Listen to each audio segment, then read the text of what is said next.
the shoot was it was fun, bro. This is my first time meeting him. He's straight from Mexico, so like their vibe is a little different from ours. You know, we're more like laid back, American, like I don't know how to explain the vibe. Kind of just more like chill and there and then he's more like active. Like when even when he was modeling and stuff, he's like actually trying to model. You know when you take pictures of him and you're kind Yeah. of just like you're not really trying to model. This fool was like actually like posing and like doing stuff like this. So for me, it was just kind of I don't know. I just haven't experienced. It was easy work. Yeah, yeah. He did well, bro. It was fun. I took him to so about a month ago, I had went to like it's like South Central where we took pictures and my girl, she grew up there. Mm-hmm. So she has this like you know like a family friend that you grow up with. Like she calls her tia, but it's not really her tia. And so we went, she was like making enchiladas, you know, like one of those homemade enchiladas come through and those are literally my girl's favorite like favorite dish. Like literally I asked her like what's the last dish if you're about to die like that you'll eat? And she was like those enchiladas, Alicia's enchiladas, he says. So, you know, the lady was selling them, Alicia, and she was like, "Let's go. Like, can you take me? Let's go eat." And I was like, "Yeah, let's go." So we went and enchiladas were good. It was great. It was a great vibe. A little sketch because it's just like you're like in the South Central area, Yeah. so and it's a very like urban rural area, so there it's not touristic. So there's like a lot of like gang activity, a lot of like I would say like legit what LA is. And so when we're already leaving, we're driving by like it's like Alameda and like 24th or something. We're driving by and I see like the train tracks and I see like graffiti in the back and it just looked like a dope like aesthetic there. Yeah. I've never seen it before and I'm like fuck that'd be sick to do a photo shoot there but I was like but I don't know if the train like actively runs through there one and then two like how dangerous is if we come and bring a camera. Yeah. I bring one of the professional players, what if they try to rob us and shit, like it's not gonna be a good look Yeah. for CVY. But it ended up being great, bro. It ended up being Yeah, it looks great. sick. Yeah, how did you Yeah, the like pictures look pictures sick. look All the sick, right? setup looks sick. It's Y- different, you know. Yeah. Which is cool. And I'm sure he was like, oh, like he was probably expecting something different. And like you said, everyone. I think the best thing about CBY is that I think all the athletes, at least the ones I've met through you and the ones that I know, are super laid back. And I think that's what's really important about the brand, and that's why so many people like it, want to be part of it. You know. So I think that's pretty cool. Yeah, yeah. Thank you, bro. And I think that's like one of the biggest um like my strategy is to get like-minded individuals, to get people that, you know, you can sit down, have a conversation with and you feel like they're organic, they're authentic. And, you know, that's why the process to the interview to getting you guys to, you know, to make sure you guys are a fit for the brand and at the end of the day, like if we're a fit for you, you know. Because sometimes, you know, players it might you know, they might be cracks, you know, they might have the popularity, but they don't have, you know, the character, you know, they don't Right. have the integrity. Or maybe not the integrity that matches with the integrity of CBY. And that's okay, right? Like sometimes, you know, things don't work out with players, but you know, we try to get the players that, you know, we really feel like these are good people, you know, that they're gonna represent the the brand well, and also like they're gonna you know really feel what CVY is, what cracks only is, like they're gonna really identify with it. And I think that's what's important because you know a lot like at the beginning it was really hard, bro, because you know something new, something that nobody knows, cracks only, um, something that you know people weren't used to hearing, especially here in the States. To me is like I grew up hearing crack, but like you know I played my whole life. But if you're not in the game, you really don't haven't heard of the word, which Yeah. to me is crazy because a lot of parents like would ask me, "What is that? Like, what is a crack? Like, what does that mean?" And for Like they would me, probably think it's like a bad term or something. yeah, Yeah. yeah, or like crack the ball, like crack the ball. Yeah. You know, they a lot of the parents say that. So it's pretty cool too because I'm able to like educate on what the term is in the culture, right? And they love it. They fucking like, oh shit, that's elite, you know, like. And then the kids obviously they know what a crack is, and they want to like carry themselves like little Yeah. cracks and wear the cool shit and be the baller on the team and stuff like that. Um, but yeah, bro. With that being said, so like, how was your like childhood? How was growing up? Like, where did you grow up at? When did you start playing? Like, tell me a little bit about that. Yeah, so I come from, a really humble family for sure. Everything I do now or I have, I owe it to my parents. Was born in Mexico. My parents brought me here when I was about 6 years old. So I've lived here my entire life pretty much. I just started playing soccer through school, with friends. Like a friend made a team and he invited me, and no one in my family actually played soccer. It was just I enjoyed it and somehow was pretty good at it.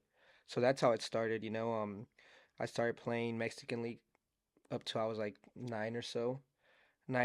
At that time, my parents actually wanted to go back to Mexico. We tried it. We went back for like half a month.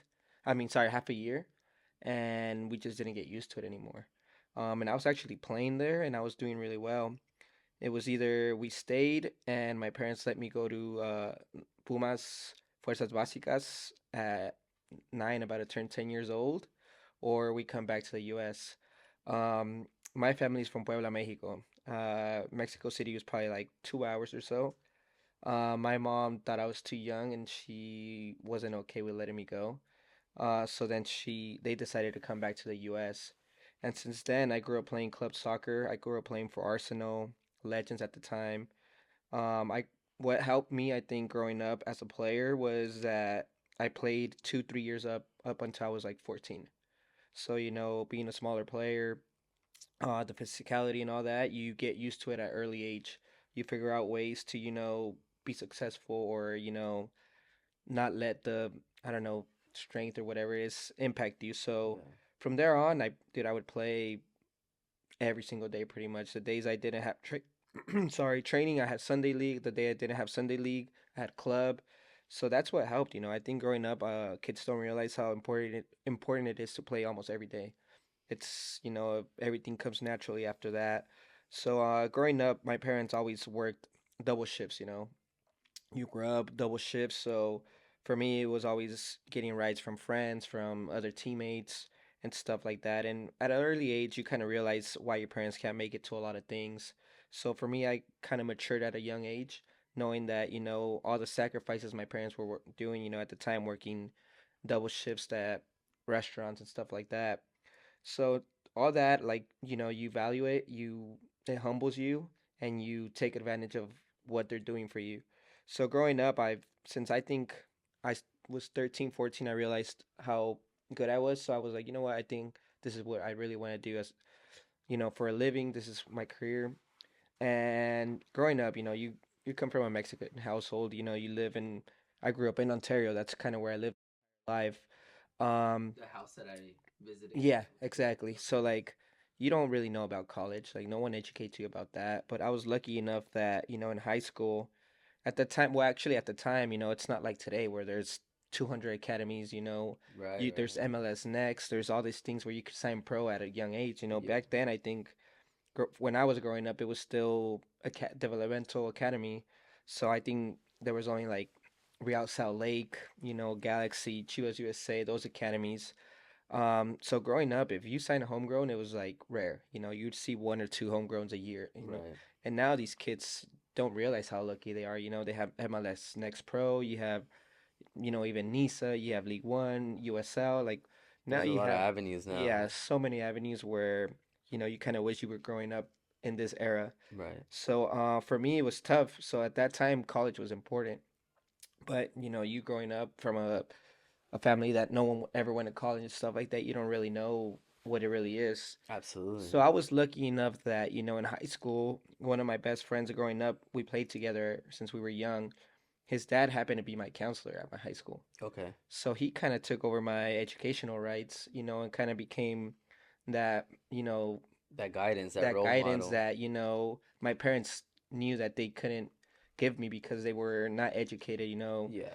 And they were language barrier, working and they were double working. shifts, so it's So, tough. my freshman year and sophomore year, I wasn't the best student. I was, 2.0 barely, stuff like that. So he kind of set me straight once, You had UCLA, Maryland, all these big schools. But ultimately, I decided to go to Berkeley. At Nice. first, I had no idea, and Yeah. everyone would be like, "Dude, you know how like lucky you are?" I was like, "Well, I don't Yeah, know." they have it's like a low rate for kids to get accepted there. Yeah, They're one of the, yeah, they're they're one of the best in the world, in education and stuff like yeah, that, and their athletics are pretty big too. yeah. So when I met the coaching staff and stuff like that, I like and visited the campus, I fell in love with the school. Um, I was lucky enough to get in with the 2.3, which not everyone could do, so it was tough. Yeah. It was really tough, but I think my counselor John Santia, who I is family to me, Nice. for that, or else I would probably been community college and stuff like that, and then you get lost in that process. Very So for true. me, I had to go that route. Um, During high school, I had to redo a lot of classes because I had D's or F's, whatever. And the course I was taking, actually, there was I think the whole district. When I got to Berkeley, to that year, my first year, we were number one in the nation, like almost all year. Lost Elite Eight, stuff like that. So it was a big year. Sick. This was your But first year. yeah, I had a red shirt Oh shit. because Okay. some kids in the school district got caught cheating on their online programs. Mm, I think it was some football kids that their coaches were giving them the answers and stuff like that. what the Then fuck? NCAA reviewed all that. Mm-hmm. They reviewed all that, and since I was stuck in that whole thing, they didn't they didn't approve the courses as eligible because Uh-huh. of that. So I had a redshirt a whole year. Oh Like fuck. I couldn't even train with the team. I was like not part of the team. I had to be in school for a whole year. Yeah. Dude, I was ready to quit. I'd call my parents pretty much crying like, "Hey, like I Yeah. came here for soccer. Like what am I doing? Like Ha- I can't yeah. even like go to trainings with the team. Like I'm just a normal student." Yeah. What kept you like like still on course during that time? Damn, dude. I think my coach, like I told you, Kevin Grimes, who now is retired and he's an assistant for the U20s, he was, he was big time. So he convinced me all the time. Like, dude, I couldn't even go and like train with the local team. Like I had to just train on my own with strength and conditioning coach and stuff like that. Yeah. He took So care of you, like making sure you didn't get injured yeah, outside. yeah. So I don't know, dude. I really don't know. I think knowing all the, sacrifice I had done already Yeah. and like throwing it away to go play community college, I was like, you know what? I'll be patient a year and I learned how to be a student there for sure. That's where I valued education and stuff like that. I enjoyed it and I Nice. ended up graduating with a 3.0. Nice. So Good after for that, you. I had really 4 good years at Cal. Mm-hmm. I had 4 good years, and then being an international, I don't know, I lived my entire life here and I still can't get citizenship, which is tough. Yeah. But now you're still in the pro level, you're considered international. So I think my senior year I lead the league, I mean the conference in like assists, like I'm like projected to be like top 10, top 20 pick. Um, I go to the combine. Um, Once I get to the combine, I actually interviewed with Toronto, which looks like I was going to be drafted 21st overall. They had that pick, and at that time, Toronto was the team that was playing good soccer. They had Jovinko, like that player that came Yeah. and kind of changed MLS. Um, right before the draft and all that, my DACA actually expires, and this is when Trump comes in and he pauses DACA for like 6 months to a year, so I can't renew my DACA, so I can't get Fuck. drafted because I don't have a Dang. work permit. So I go Tough. undrafted, dude. So that was depressing for sure. That was tough. You sit there, you're like, well, like what do I do now? Yeah. So I go undrafted. How did you feel that, like, in that moment, like knowing you worked so hard and somebody comes in and stops, like, the Dream Act, the DACA, which helped so Um, many people that Hopeless, were, because I think you do everything right. You work hard, do everything right, you do everything that you're supposed to be doing, and you go through something like that, you kind of feel hopeless because it's everything's out of your control. yeah, It's out of my control. So at the time, I just stayed training, with like local teams and stuff like that. And then I got the opportunity to go to Germany. My coach at Cal, my coaching staff, they gave me a trial. At this time, it's called Paderborn, okay, their third division, in Germany. And then I have also Celaya, who at the time, Roro Lopez, who's big part of CBY and absolutely, big a big player. He's been a big mentor to me since I was in college. Um, he was always keeping up with me. He's like, hey, like you should come to Celaya. At that time, he was at Celaya. He's like, I think you do well here. So before going to all this, And I back got then, it. Celaya was pretty popular, no? Yeah, but Ascenso was still going on, stuff like that. So going through all this, like I have to make like a decision. If I go and try out and I don't make it, then I'm stuck out of the country without like a traveling visa or a permit to like come back into the Right, country. right. You're kind of So for left me, in that the was unknown there. yeah, I had to make that decision, and I always believed in my talent, so I took it. I told my parents I was gonna go, and I go to Germany.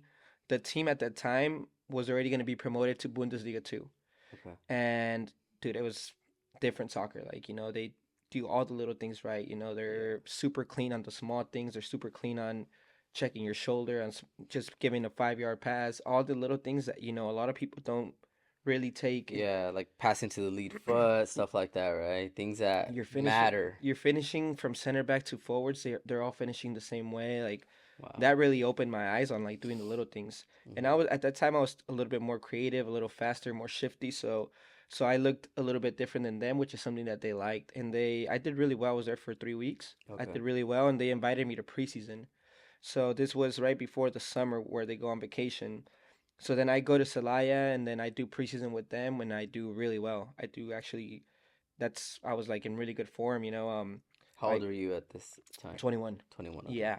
So I do really well. I think I scored like 3 goals in preseason, something like that. Nice. So they asked me if I want to sign and I have to take that decision, I really wanted to go back to Germany, but I can't risk going back to a preseason and not making it and then you're stuck without a team. Right. So that's how I went with the guaranteed deal and signed in Celaya. If you had that decision again, would you make it the same decision?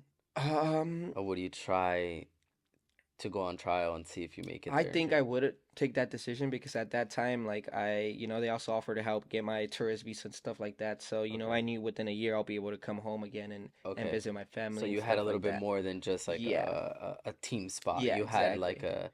a for sure way back to going back to your Yeah, family. Okay. correct. So that's, how I started my pro career, like that's how I started. I had almost 3 years in Celaya, which I did really well. I actually, improved a lot as I was going. It's hard to come being a college player and going to Mexico, which, their expectation at that time is really high to go and, get minutes your first season and stuff like that. And then there you go, Apertura, Clausura, and then, the second half of the season being a starter and like a key part of the team. So all that really helped.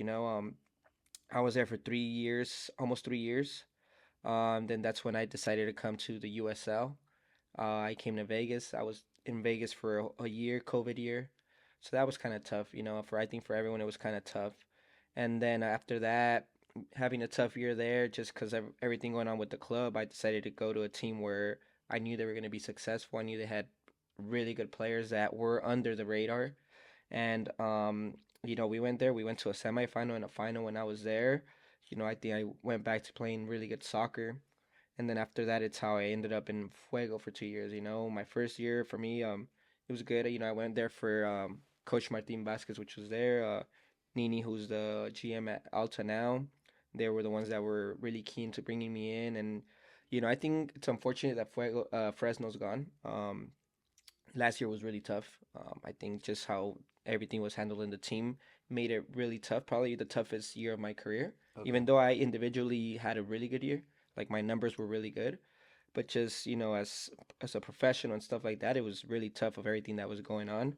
But it's sad, because I think Fresno at the end of the day, like reason I went there was also because of like I told you, Martin and Nini. But I played PDL there growing up. I played, when they're a semi-pro team and you go and it's 3,000, 4,000 people there, all Latin community. So for me, it was big time coming to a Latin community. I wanted to really impact that community and help, them be a big team in the USL. And unfortunately, it couldn't happen. It was very different than what I expected. But I think Fresno in the future deserves to have like a team, a USL team at least, because soccer there is big. The Latin community is big and they love it there. They have amateur teams where they have 1,000 people just go watch the game and stuff like Yeah. that, which is really cool. That's dope. That's So dope. I that's have just seen that. I have seen that the fans are passionate. yeah. even in the comments when they announced that they were, gonna leave USL League One, that some of them are still like sticking by, like hopefully, wherever you guys do go, we can support you there. But then there are also fans that are fucking pissed, Yeah, they're like, we saw this coming, yeah, which sucks, hopefully they figure it out there. yeah. But But that's been my soccer path. It's been a hard one, yeah, an unexpected one for sure. I do think if I was a U.S. citizen, I'd be in other places. Um, I just love to play. I love playing the game. I think um, I influence a lot in different ways. And, that's just kind of like you said. I think that's the reason why I like to wear this brand because it represents, players from, paths like mine to players that are playing in Real Madrid to playing in Mexico, national team, whatever. I think that's the biggest thing about this brand that brings to everyone that they don't understand. Like now with you guys starting the agency, like I don't think people realize what's coming for like everyone. Just giving everyone opportunities.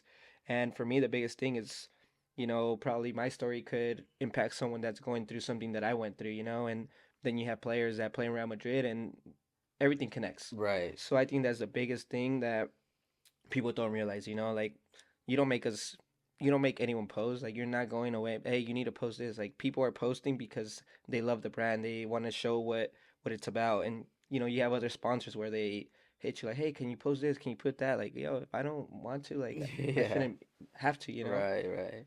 And I think that it happens a lot, bro, to be honest, where, I think brands are more, they care more about building brand awareness to anybody, Yeah. like kind of the more for them, like the more numbers that are out there, the better exposure we get. But I never saw it that way because when I started the brand, the story is, it was when I was training. Um, I saw like a void. There was really no fashion. Everybody looked the same basically. I was training kids. I was training college athletes. I started training some pros.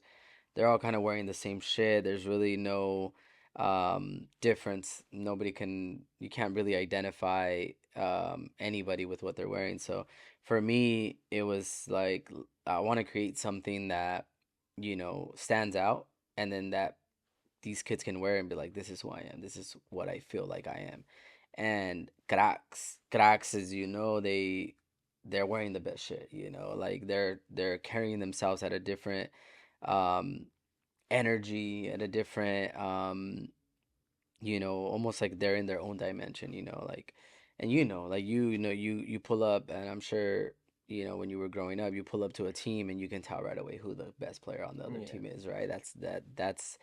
That's who I target. That's who we want to make sure that we're, fulfilling for, and trying to design for, and it's not only design, it's also, things like this, right? Like this podcast, being able to, kind of give you guys the platform to tell your story, because I think, this is something that I wanted to do a long time ago, and we talked about it, and it's because these stories are very valuable Yeah. to the community, to the kids that we know, that we see out in the field, that maybe can't relate with the Real Madrid player, right? That can't relate with the European player because they don't have that same process. They, like in your story, born in Mexico, had to come here, had to go back to Mexico, then come back. Like all that is tough to overcome, right? And still be successful, and still, chase the game and chase the dream, and so kudos to you, bro, for that. Like I want to say, because that in itself is very, like, you should applaud yourself, because that shit's hard, bro. Yeah. You know what I'm saying? Like I can't imagine being limited because I'm not a US citizen in a country that I lived my whole life. Yeah. And I've seen it with um I have seven siblings, no, eight siblings, but two of them, they were born in Mexico. And my sister, I've seen it with her. My older sister, she definitely, had to struggle for a long time. She grew up in like the agency world, if you will, like job agency world. That was like her first job, and she stayed in it for like 20 years, but had to be under the wing of other people, and she was getting taken advantage of. Like, she'd build relationships and bring in millions of dollars, and she'd get like half a percent of each deal, and it was just something so unfair. And and then she got her citizenship, and now she's been able to build what she has. And so I see like how valuable that transition is from not having the chance to do something because you don't have the citizenship, to now showing people like, this is who I am now when you have Yeah. the opportunity. So that's super valuable. um but yeah, bro, I think with the brand, it's a platform to give people the opportunity to showcase who they are, Yeah. to really um give that energy of like, I'm a crack. I carry myself like a crack. I want to dress like a crack.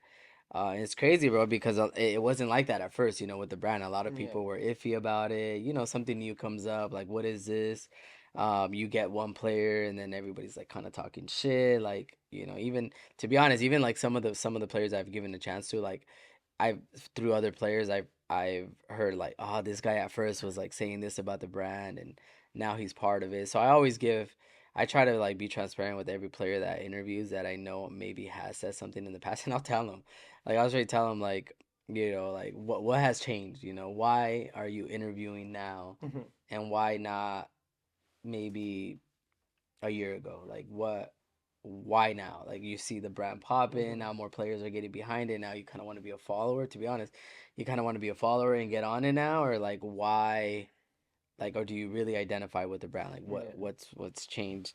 So for you, like, what was your, like, when you saw the brand, I don't know, what was your like perspective of it?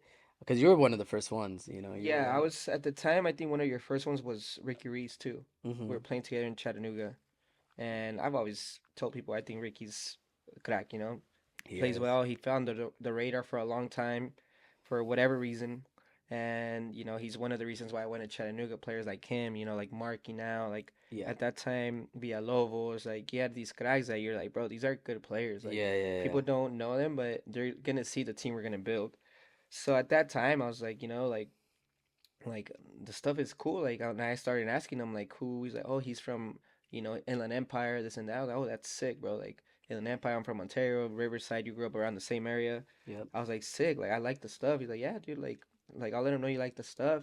And that's I think at first it was just started with socks. Your grip socks were good quality, good material, and Yeah. then like you said, as you meet the person, you kind of see you guys have same values or you guys see stuff the same way. And I think that's how we started our relationship with the brand and with you. And I think after Ricky, he got me, and then I started wearing it and be out whoever. Yeah. Yeah. And I think it's a thing that keeps on growing with people that are similar to you that have the same value. And you're not gonna interview someone that's an asshole, or Yeah. someone that just doesn't value it and just wants the stuff.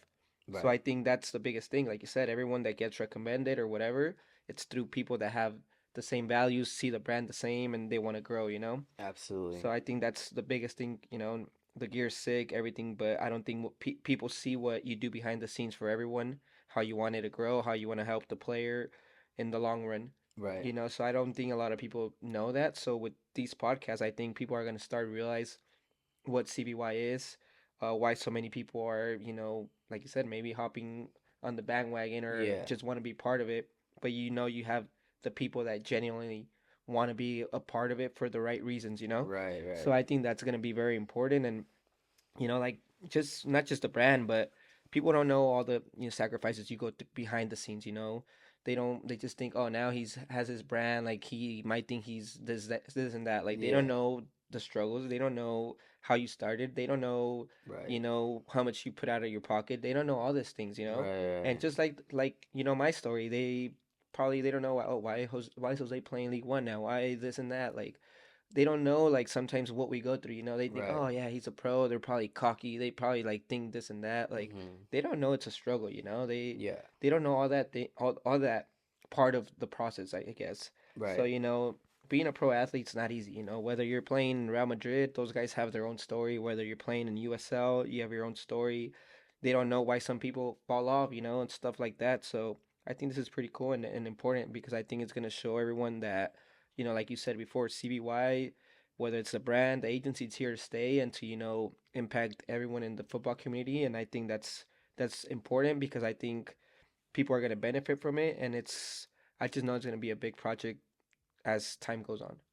Yeah, I agree, bro. I think, like you said, a lot of people don't realize, like, what we're willing to do to continue to chase a dream, like we and I can speak for both of us, like we'll die for this shit. You know what Yeah. I'm saying? Like we'll continue to chase a dream. We'll go through whatever we have to go through. We'll persevere through what we have to persevere through. Look for guidance where we need to look for guidance, right? Like make adjustments where we need to make adjustments. And I think that's like the beauty of having a like-minded culture is because we all can connect.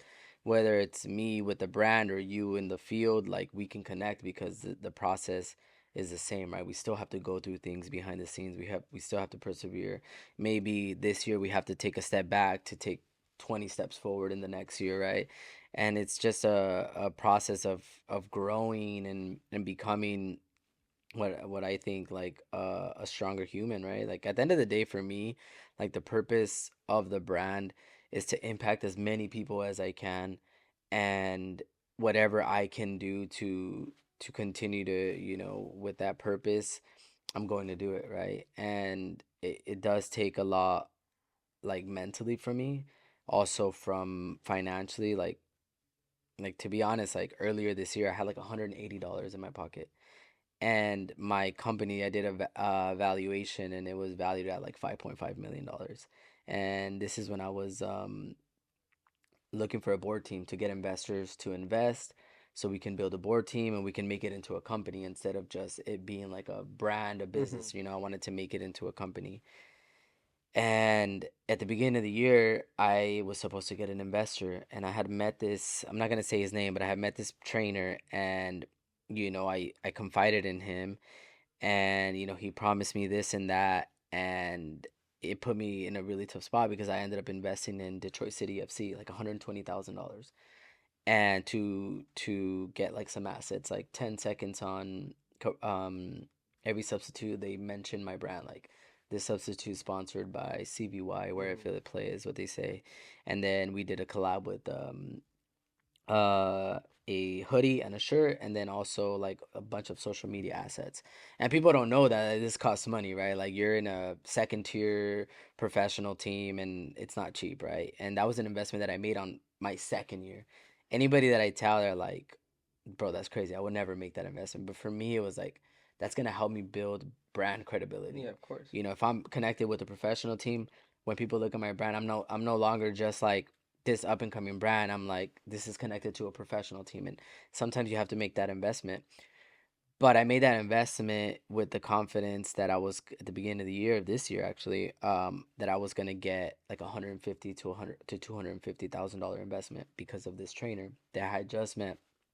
And turns out he was trying to finesse himself into getting some equity of my company without putting any money of his own. And then his investor fell through. And then I confided in this guy, and then he's just like, he literally just ghosted me from that day. And I remember because we had just done a the coaches convention, and after that coaches convention, like I literally just felt the vibe, and I was like, this guy's a phony, this guy's a fake. And he never reached back out to me after that convention, and I never reached back out to him. But that put me in a tough fucking spot at the beginning of the year because I put all my money into Detroit City FC. So now like all my savings and all that stuff was like, every month, bro, we're spending like 18 to 20 grand on sponsorships, on sending people stuff. Like that's why I say, like, I take my shirt off my back because I literally do. Like I Yeah. literally drain my bank account to make sure you guys have like the sweatsuits, the stuff, like all that costs money. Getting the content, the photo shoots, the product shoots, and just scaling, like it costs a lot of money. So this year, the beginning of the year was the hardest year, bro, because at one point, like April, I had like $181 in my bank account. And I had accounts receivable, like I was gonna get some contracts, but I had to work for those Of contracts. course. I had a, like a youth club team that was gonna do a partnership with me, and that was gonna bring in like 35, $40,000. but it was just like God, bro, because like these are not things that I had planned. It just like, I was living like day by day. Like, what am I gonna do? Like, I have to figure it out. And it's crazy because when I started the brand, I started with a lot of like capital because of all my training. I saved, I saved, I saved, and I finally got to a point where I was like, I have all this money, and I don't come from money, so I don't spend money like like I save it. So I had all this capital, and I'm like, so when I started the brand, I was like, okay, like I took it took me about a year to get with the right manufacturers, to get the right blends, to get the right like brand identity. Like, how do I want to promote this? Get my website going, get our first product photos for our first like launch. So it took like a year and a half before I even can launch it to the public. And I don't know if you probably don't remember but when I first started the CVY code page, like it was a lot of like promoting like just like, trying to advertise it but not showing what cracks only was. Because for me, like cracks only was such a unique idea that if I showed it before it got trademarked, like somebody would probably try to steal it, to be honest, because it looks fancy, it looks like a brand, if that makes any sense. And so yeah, so anyway, I get to April, I have, like I said, $181. And I remember the exact fucking number, bro, because I was like, fuck, like how did I get to this point? Like 2 years ago, I was, you know, in this I had all the capital to do whatever I wanted. But I remember saying at that time, like, I can't wait till my back is against the wall with the brand and I have to move forward, because that will teach me if this product, if this brand is what I think it is. And if I can persevere through like my back against the wall, and I have to figure it out, then I know it's special. And that's exactly where I found myself at the beginning of the year. Is like I had to start journaling, like writing to myself, bro, and like reading it every day, like just to be able to like drown in my own emotions and understand them so I could persevere. But I mean nobody knew that, because the Instagram, everything was still popping. There was a lot of traffic, there was a lot of content, but like my pocket was literally emptying out. And so I ended up like building the board team. I started pitching to people, pitching to my players. You know I wanted to build it with our people, like give if I'm gonna give my part of my company to somebody, I want it to be our players, like, and players that have the opportunity, because I didn't pitch it to everybody, because I also don't want to put people in like they feel like they have to give me an investment, right? Because I've taken care of them for X amount of months or years, and then now they feel like they're obligated to give back. So I didn't pitch to everybody. I only pitched to the people that I felt like I've had built a good relationship over the last 2 years, and that I knew were in good financial positions.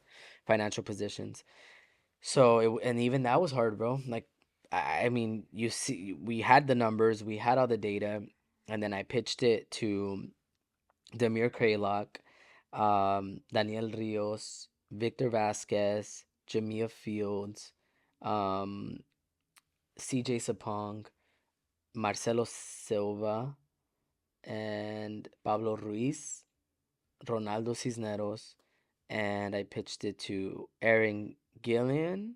You know Aaron, right, from Mm-hmm. Tampa Bay. And then I pitched it to Manuel Artiaga, Mm-hmm.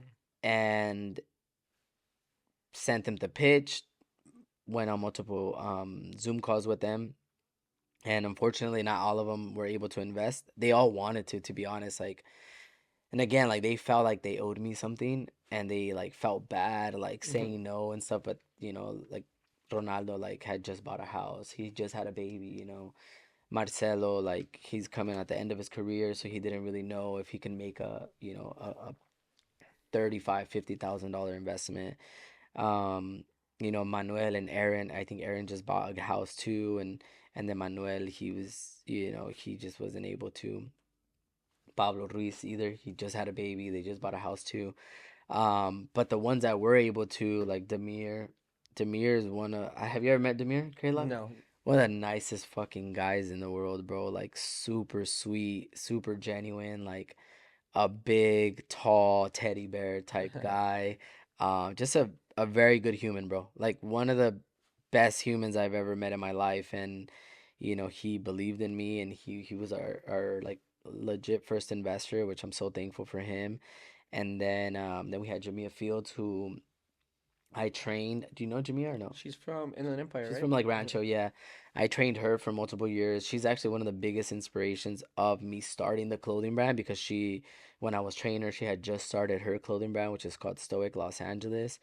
And, she would tell me how passionate she was about the brand and how much she fucking loved the process of like fashion, and for me, like I connected with it because of like I call it the biology of the process, like the percentages of the blends and all that stuff that becomes like a science to me, The because attention to detail. yeah, the attention to detail, like experimenting of, because like I come from a research and medical background, so for me, like those little details matter. Like I get excited about them. So she was one of the biggest inspos, and so when I pitched to her, she was like, fuck yeah, like I would love to be a part of it. So she invested in it, and then Demir connected me with some guy named Gary Pooney, who he's like top 15 most important people in Vancouver. He owns like a real estate, I think it's like a real estate like firm or something like that, like development firm.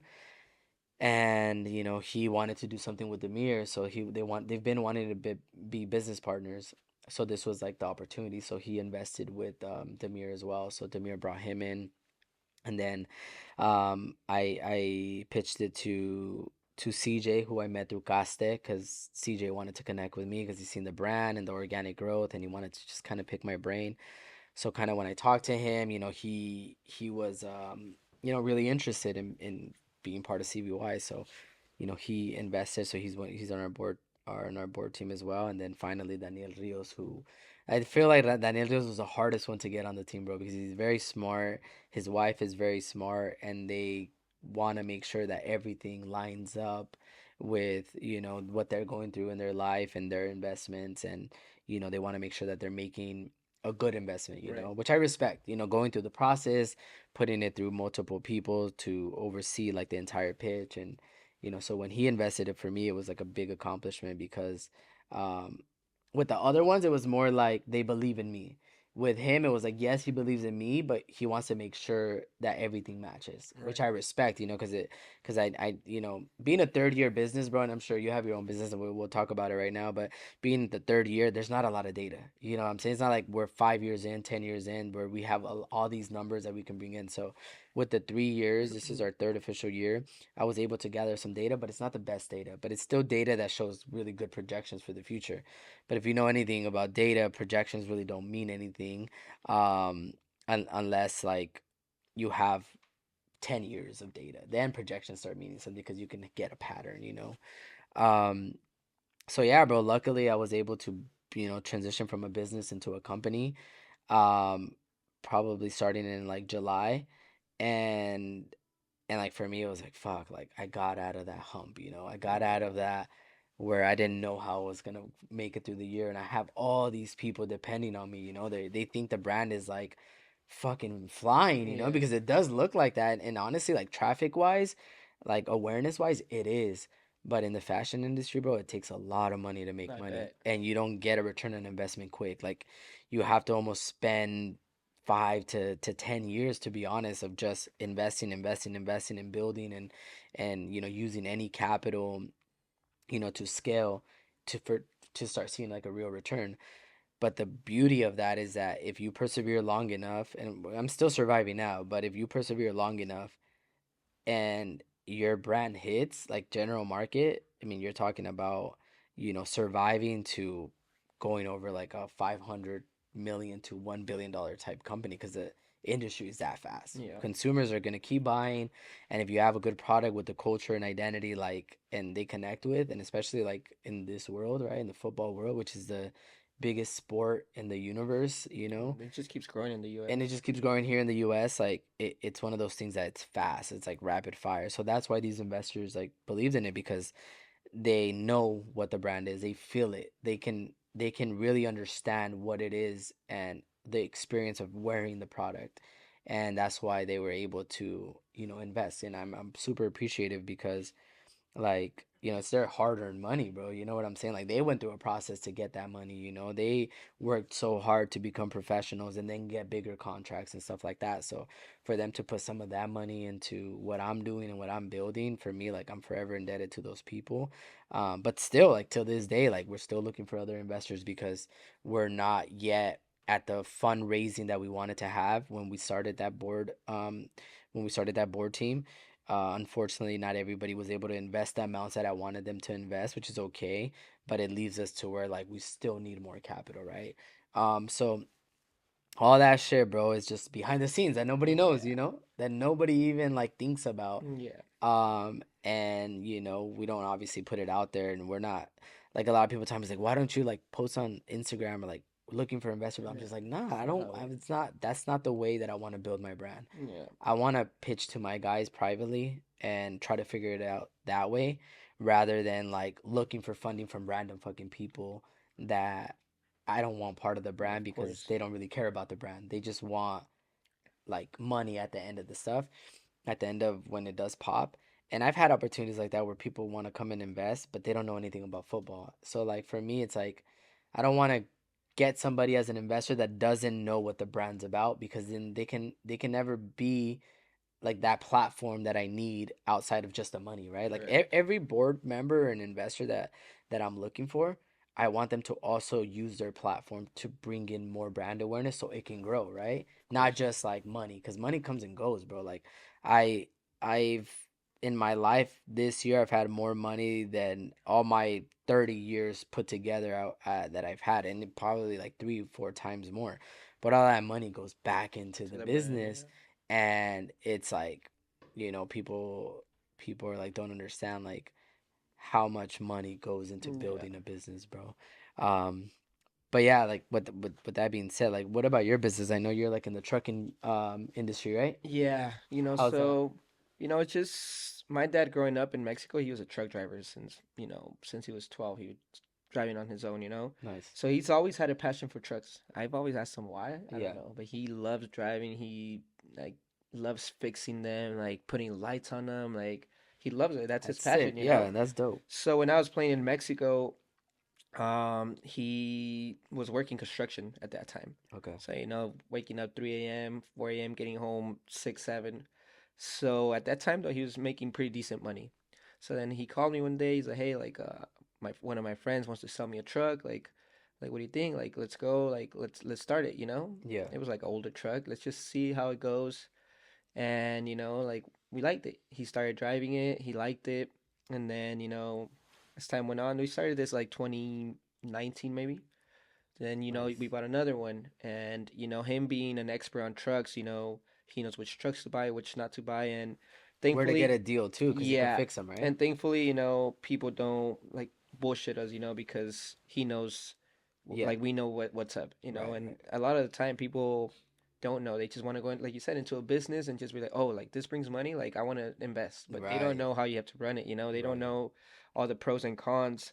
So we started that, and thankfully, like I said, we're really good people. I think I like to tell us that we're good people. So we meet people, this and that. So it's been great. I think we've grown our company.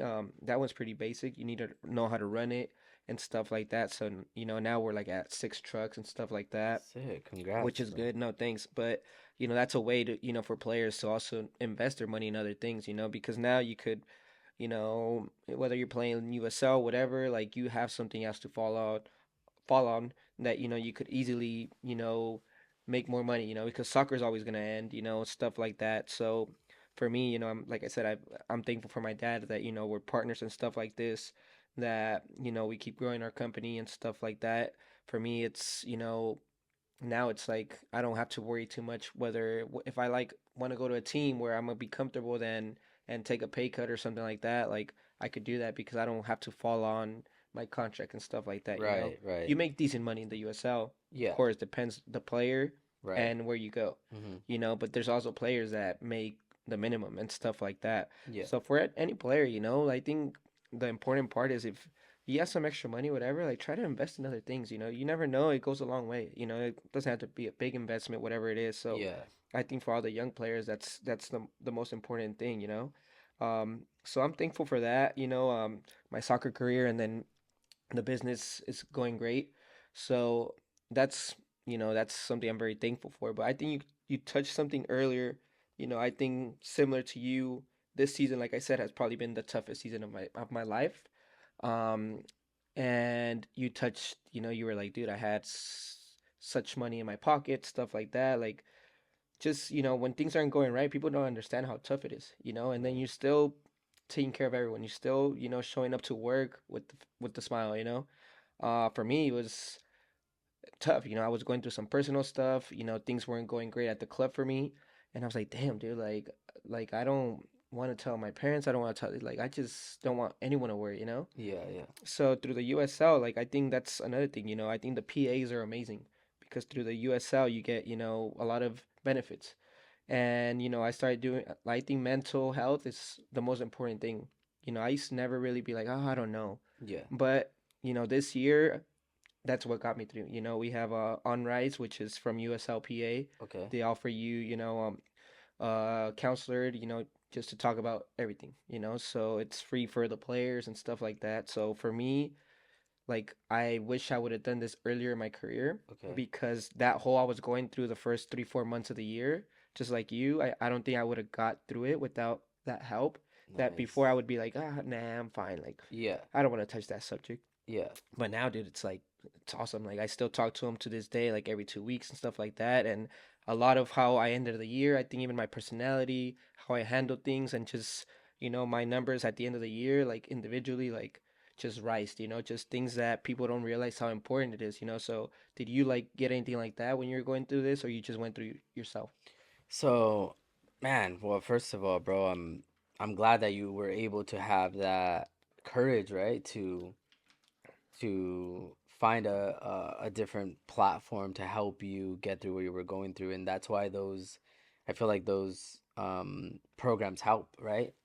And a lot of the times, like Latinos, we don't really look Yeah, of course. for those things, or we just kind of are taught to kind of persevere through it, like, let, like, be tough, be tough, you put your head forward and just move on. And a lot of the times we don't confide in anybody because we're not taught that way, as kids, especially me. Like, I'm 34 years old, so like growing up I had to do a lot of things on my own. And like you, my both of my parents are immigrants and they were working all the time. Like, to be honest, my brother and I, my little brother who's a year younger than me, I always say, like, we raised ourselves. We Yeah. were kids in the street. At 9 years old, we were taking the bus from Rialto to San Bernardino, like off Mount Vernon, like where all the gang activity is, just to walk to our friend's house who had a soccer court in the back in his Hmm. backyard. That was the first time I know that anybody had like an actual porteria in the Yeah. backyard. And so we'd take the bus, literally, bro, 9 years old, we'd take the bus and we'd just go play there. And then we just make sure that we got back before like 7 because my dad and my mom were getting home. And if we were not home by that time, like, they'll beat our ass. There was no phones. We didn't have phones. We No. didn't have any of that shit. So we just had to rely on, we got to get back before 7. Um, so I was taught to just always handle everything on my own. So, when I was going through this hardship this year, it was just the journaling, bro, to be honest. Like, not even typing, because I'm a good writer. That's one thing. Like, when I was in college, I would really focus on is my writing and how I wrote and what message I wanted to get out. But I couldn't even write on my computer. Like, I had to. It's crazy because when I was going through this, I was like, I have to go through the, like, absolute, like, basics, like human basics. Like, I just need to journal. I just need to write what I'm going through, and then read it, and then, like, hope that it's better. Hope that, like, when I'm reading it, I'm in a better state of mind. And I was very grumpy. I was very, like, I was pushing everybody away, to be honest. Unfortunately, like, with my girl, like, I was pushing her away a lot, and she just wanted to be there for me. And for me, it was just like, I just I just need to, like, be alone, to be honest. I didn't really um what I did do that did help me was look for a mentor. And that was Darius. He owns Old Train. I don't know if you've heard of the app Old Mm-mm. Train. Well, Darius, like, I had met him at the coaches convention, so I reached out to him and I was like, "Hey, like, this is what I'm going through in my business. Like, how did you persevere through it? Like, have you ever been in this? And then him telling me like, yeah, bro, like this like welcome to the business game. This is what you have to go through. Like this is where you see if you're, you know, you're really made for this game. And him telling me like how I should create my pitch. Him like he showed me like the pitches that he was doing to like Vinny Jr. and stuff, like trying to get them to invest. So like honestly talking to him gave me a lot of hope, like okay, like I'm not alone, other people go through this. And then one of the things that he told me was like make one of your products a utility, something that people need, and advertise the fuck out of it, and help that, and through that capital help it build your creativity. Because like me, like I'm just creative, bro, like I just want to create fucking everything, you know, like I have so many pieces that I've already created that I can't launch because I don't have the money for, you know. Like just for example, to launch a design, you gotta, you know, first design it, obviously get graphic designing, which costs money. Then after you do the graphic design, mock it up, right? Once you mock it up, you send it to the manufacturer. You decide like what type of product do you want. Do you want cotton? Do you want polyester? Do you want a tracksuit? Do you want a sweatsuit? Do you want a cotton tee, oversized? Like trying to see like what this design matches on a shirt, sweats, whatever it is. Getting the right percentages that you want to use. Like, do you want it stretchy? Do you want it tight? Do you want it like fleece? Stuff like that. And then send it to the manufacturer, wait for a sample, which takes about 21 days. You get the sample back, you see, okay, do I like it, do I not? Sometimes you don't like it, so then you like send the feedback. Hey, instead of like the cut on this, like say for example, like the cut on the shoulder, make it a little shorter or whatever, right? And then they make that, then you get it back another 21 days. And then you finally like it, you like the sample, you take it to product photography, you get it, you product photos, which are fucking expensive. Once you get product photos, now you have to get it onto a model, get those models to model it, see how it looks, and then you finally are able to fucking drop it. And then you have to order X amount, like MOQ is what they call it. You order X amount of units, which is expensive. So just from one design, bro, you're looking at spending like a couple $1,000s, right? And we've designed, or I've designed over the past, you know, 2 years, almost 3 years, like a little over 250 products. And I have like another 250 ready to go. I just don't have the money. And I tell my girl all the time, bro, like, I can't wait till I got like real money, like these other big brands that have big budgets, bro, that can do whatever the fuck they Yeah. want. I've never been in that position. I've always been like scrape by one design, scrape by one design, you know, just very minimal, um like honestly with minimal capital, bringing out a design, like squeezing it out of the fucking toothpaste type shit. And I've been able to build the designs that I have now, so I'm very thankful that I've have at least the creativity to bring out these quality, because they're quality products, and you know you wear Yeah, them of all the course. time, you know. So it's, for me, like that's the biggest thing, is like making sure that, you know, that my products are quality above everything. So yeah, so when he told me like, you know, make one of your products a utility, and make sure like this product you advertise the most, like I knew the grip socks, right? Because the grip socks already were selling out. Like I put them in the store, they'd sell out. You know, on online they'd sell out. Like players were always wanting. Like it's something that they're always gonna use, right? Socks, when you're playing professionally, as you know, you're gonna go through socks in a year multiple times, right? So, you know, making that a utility, and then so I started doing the subscription. Like if you subscribe, you get them for 18.99 instead of $40 or $30. So people were really subscribing, liking that idea. They get one every month, which I think is dope. Because even if for less than $20, even if you're not gonna use them, you can donate them to like a player on your team. Um, so like making the grip sock a utility was like a great idea that I didn't think of myself, that I had to get from him. When I was looking, you know, for a mentor, and Yeah. he's helped me, bro. Darius is amazing. He's, you know, he does well with his app Old Train, which is like a platform for coaches and youth athletes and any type of athlete to be able to have direct connection to players like Vinny making a video, and other top players. I think one of his investors is it's a player from Liverpool. I forgot his name, but you know he's reaching like these markets, bro, which is amazing for him. So yeah, to answer your question, one of the most important things was looking for a mentor to help me, you know, kind of being in that inferior position, you know, because as a Yeah. business owner, like it's hard to be in the inferior position because you get taken advantage of a lot. You know, people want to take advantage of you, bro. So I needed to find the right person to be vulnerable with and be inferior to so I can learn from instead of them thinking I'm weak and taking advantage of me.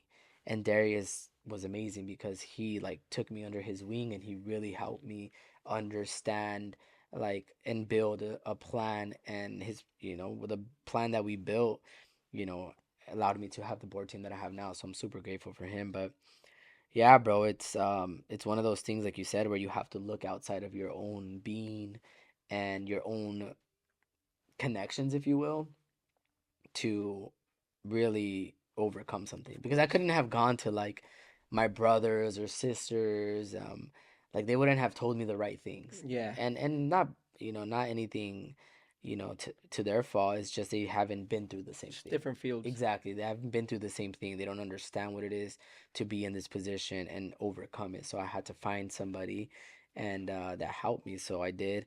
Um, and so to your point, bro, like I'm really happy to hear that you were able to use the platform that was offered to you through the PA, and it allowed you to get out of that mental fog, because it's hard, bro. It's Yeah, of hard. Like course. it's a hard mentality to overcome, bro. But do you feel like it made you like stronger, like Oh yeah. undefeated, like nothing could fucking break I me feel down like now? a way different person now, like on how I handle situations, how when I'm stressed or whatever it is, when I'm on the field, stuff like that, when I'm going through a high, through a low, I've learned a lot, that's for sure. Nice. And I think it's important, like you said, I think this is something that I'm really glad you started because it's cool, like one, like I think people always want to know about players or the brand, especially like they don't know all this background stuff that you have to go through, the brand has to go through, and I think it's important, even as a player, I think in anything that you do in life, actually,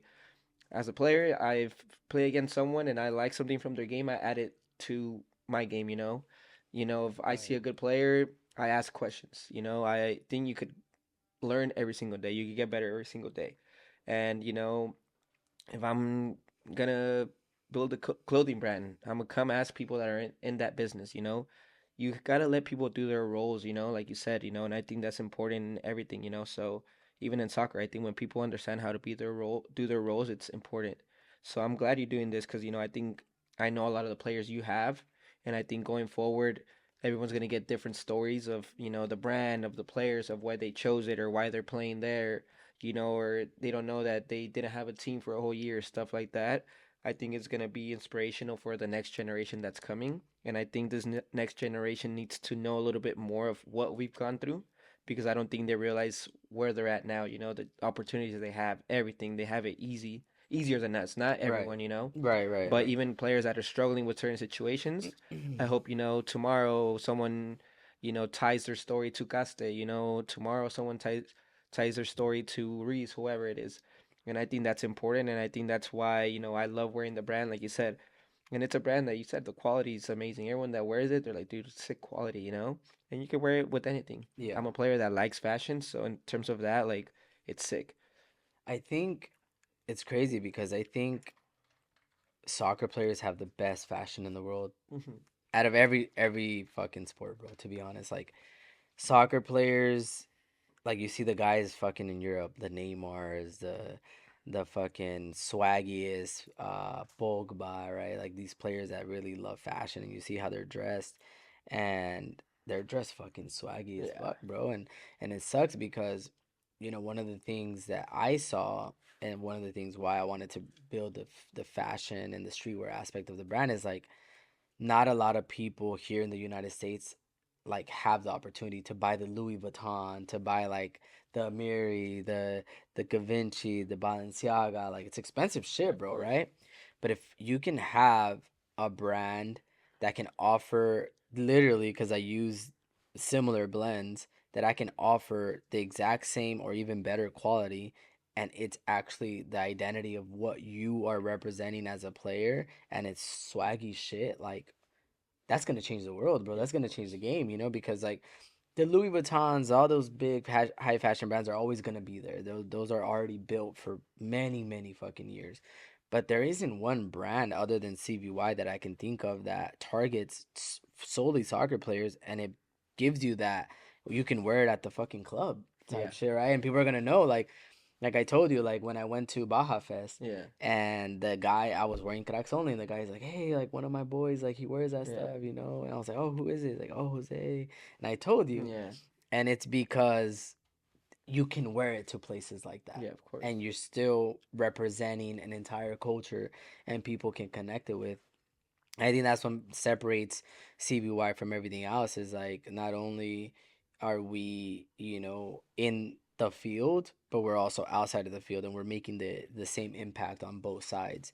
And for me like that's the most important thing um is to build it like a whole brand that you can really, and one day we'll have streetwear shoes and one day hopefully we'll have boots and build those boots too to be quality, to be different from everything else that's out there and really be a game changing brand, bro. Like that's the purpose Yeah, is of like course. impact thousands of people around the world. We're already impacting hundreds of people around the world and thousands of people here in the United States and in Mexico. But if we can impact the entire world, like and have affordable stuff, that not it's not a shirt that's gonna cost you $650, right? It's something that you can afford and it's something that you can wear and people are gonna respect the quality of it. People are gonna respect no matter what that shirt costs, they see you wear it, they're gonna be like, oh, that shit's dope. That shit's swaggy or like that guy represents something. Like I know his mentality because he's wearing the brand, like and I feel like that's like the noise around the culture right Yeah, now. Would you say so? Like hearing it from outside of 100%. Okay, That's cool. 100% the noise around the culture, and Nice. that's why we love it. Like you said, it's a brand you could wear anywhere, and I think it's a brand that right now only soccer players are like, the ones that have the luxury to wear it. Yeah. I would say that because like I end up knowing things because of you and stuff like that, but I don't think people realize what's coming for the brand, the company, everything. It's exciting times for sure, and being part of it, being part of the family, it's very important. That's for sure. Hell yeah, bro. And leading to that, I want to talk about a little bit of CVYSM. So you're going to be one of our players at CVYSM, which is a sport management company through CVY.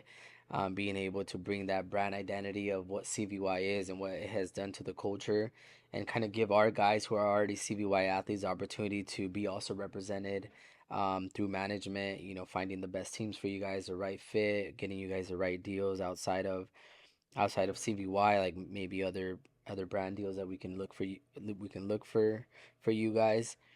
And this idea is to be able to have like an entire platform that you can obviously be representing the clothes, but you can also be representing the culture, you can also be representing the identity, you can also be representing the marketing, you can also be representing the management part of what it is to be a footballer. And so I just want to talk a little bit about like how do you feel about CVYSM and being one of our first athletes to sign on and let's talk about Alvaro because I think Alvaro is like if Alvaro is CVYSM without Alvaro CVYSM doesn't happen. So I definitely want to hear your part since Alvaro is already somebody that has done deals for you. Yeah, like for me, you have a lot of agents that just care about themselves. You see that throughout your career. When they don't need you anymore or whatever, like okay, like I'll take care of you later.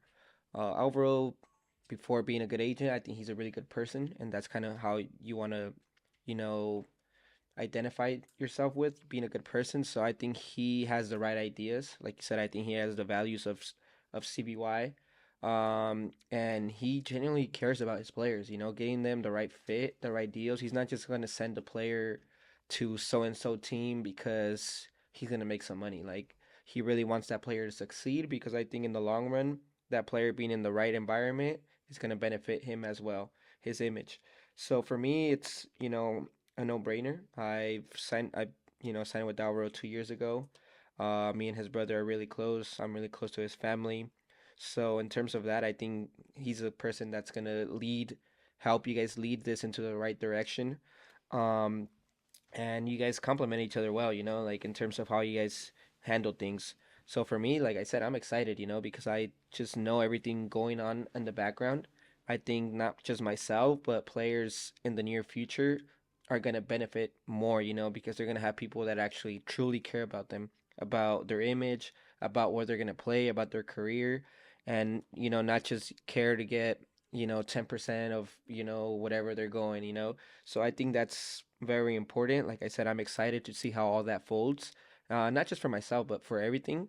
I think you guys are going to be heading in the right direction. And like I said, teams, owners, whatever it is, I think they don't realize that you guys are coming to, change the game just for everyone, make it the best outcome for everything. So I think it's exciting. I think exciting. I think young players should be excited, players that you guys have in the company as well. Because, a lot of the times that's having conversation with friends and stuff like that. They're like, damn, my agent, well, he fucked me over. My agent, like, he hasn't responded.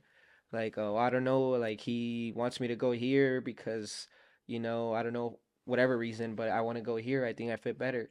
So in terms of that, like, I think people that come to CBYSM, I think they're gonna know that they're gonna be taken care of, and it's gonna be for the best of their career, not just for CBY. Right. And honestly, it's crazy to hear that, the agency game, bro, doesn't have a lot of integrity. These agents, they don't give a fuck, and it's crazy because maybe I shouldn't talk about this, but I probably won't add this on the video. But like the agent that I'm dealing with right now with the Real Madrid player, he's a fucking asshole, bro. Like he knows the options that he has now, so he kind of like is bullying me, if Yeah, you will. Like bullying me to get a better contract, which I understand. Like we'll give a better contract. And the kid deserves it. But we were also one of the few companies that believed in him before he debuted and before he blew up. And the kid is a great kid, bro. But his agent's like trying to get every single opportunity, and yeah, it might be better for Raul, but I think also he wants a percentage of that, right? Because obviously he gets a kick, right? And these fucking agents, bro, in Spain, guy Spaniard, just a fucking shark, bro, to be honest. And yeah, it's hard for me to negotiate because I know where the brand's at, where CVY's at. We're not Nike, we're not Adidas, we're not Puma, and we just don't have that type of yeah, budget. This guy's getting offers from Nike, from Skechers, from Adidas, like he's getting it all. So, the good thing is that the kid wants to stay with us. He wants to be loyal with us, and he wants to stay with us at some capacity. The bad thing is that we're under his agent's direction. of So, course. like, he's supposed to promote some stuff. He doesn't do it. His agent says, "Oh, his excuse is Real Madrid doesn't let him." So like that's all he says. But this guy over promises shit. He tells me, I promise like Sunday, like he's gonna post it with the toiletry bag, blah blah. Sunday comes, nothing. He didn't even tell his fucking guy. And it's just like, bro, like there's no integrity. Like even at the higher levels, you see no integrity. And that's what I want to change. And it's good that I'm going through these experiences and learning all sides of what the agency world is, because then I can understand that I never want to be like that. Like Yeah, if a company believed in one of our guys, like, and I'm in charge of that player, I'm gonna make sure that player yeah, honors that company, right? Yes, we'll look for other brands, but we're not gonna fuck over a brand that's up and coming because of other bigger brands. yeah, And that happens a lot in the game, right? Like sharks eat fish, bro, and unfortunately, like I want to change that. I don't yeah. want to get big enough one day where we're pushing these smaller brands that are trying to build to the side, because we were there one day. I know how that feels. So with that being said, like with the players as well, we want to make sure that the player gets the best opportunity, that the player is happy where he or she is at, where the player feels like we're really taking care of him on and off the field and trying to look for every opportunity. Because I feel like as a professional player, you deserve every opportunity that we can get, right? Because bro, you work so hard to make it to the professional game, which is a less than a 1% population, right? Not a lot of people make it pro. There are really fucking good players out there, bro, that you can go right now, right? Right now we're in fucking where is this, downtown LA? Da- Echo Park, downtown LA. We could go right now to any fucking park here, bro, and you'll see fucking 10 guys that are ballers playing on the Yeah. field. And the difference between those guys and someone like you is that you stayed disciplined to your Yeah, of craft. course. You kept working. You ignored all the noise around you. You didn't go with the bad influence, and you kept looking for the opportunity. And those players we want to take care of, and we want to reciprocate their hard work by trying to look for every opportunity that we can and get them the best deal. And what happens a lot of the times now is that these agents want the best deal for the club because they want to keep relationships, they want to scratch their back. We don't give a fuck about the clubs, bro. We just need the club to get the player in. We'll keep a very professional relationship. We'll keep a good relationship. But the moment a club says, oh, like, hey, like, let's fuck this guy over and, like, the next guy that we'll get him in, like, we're not going to do that. We want to make sure that every player is treated the same, that we look for every opportunity for the player, and that we're true, bro. Like, we stay authentic and true, and if we can't get you an opportunity, we tell you, like, hey, bro, you got to work harder, or these are the options, or like, maybe we can't get you the deal, maybe we're not big enough to get you the deal, Yeah. maybe it's best to go with this person that maybe could get you the deal, or whatever, like, and The be player transparent, the player always has to be honest as well, you know. The player can't lie to himself because that's when he hurts himself. So I think also the player always has to be honest on, the year they had or what they're struggling with, this and that. When you're honest as a player, when you criticize yourself first and you're like, damn, I wasn't good enough today, or maybe this is not gonna happen, like that's when things flow easier as well. Absolutely, yeah. And it sucks because a lot of the times players, especially young players, are under the wing of their parents. So their parents, they think these kids are fucking la gran cosa, Yeah.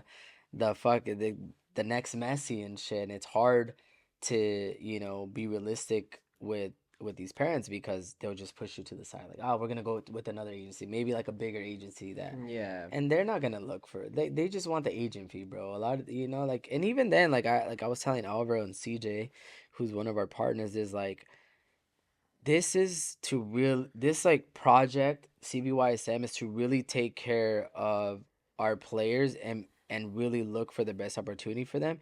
It isn't about making money, bro, because honestly, like, there's no money really to be made. It's more of like an investment on us to make sure we build a good platform. And maybe 20 years from now, there'll be some money to be made when we start signing those big deals where we're getting a big percentage, right? But a lot of the players that we have, and a lot of the players that, we target, are players from the community, and players that, are playing either in the MLS or the USL Championship, USL League One, and those are not big agent fees. Yeah. You're not getting hundreds of thousands of dollars there, right? So, starting this for me was like, I want to build onto what CVY is already doing, but I want to do it with the team and with the right people, because with CVY, like, I built it by myself, literally alone. Like, everything that up until this point I've done by myself: designing, packaging, scaling, content, marketing, advertising, like everything, bro. I do by myself.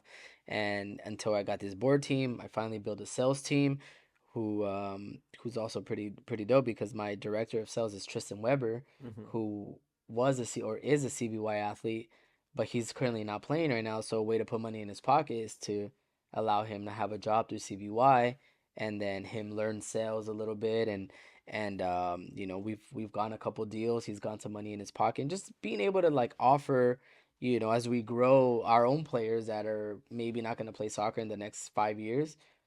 If you don't have any job that you have planned, maybe you can work for CVY, stay in the game, maybe learn some stuff, and make money as well. Of So course. being able to be like a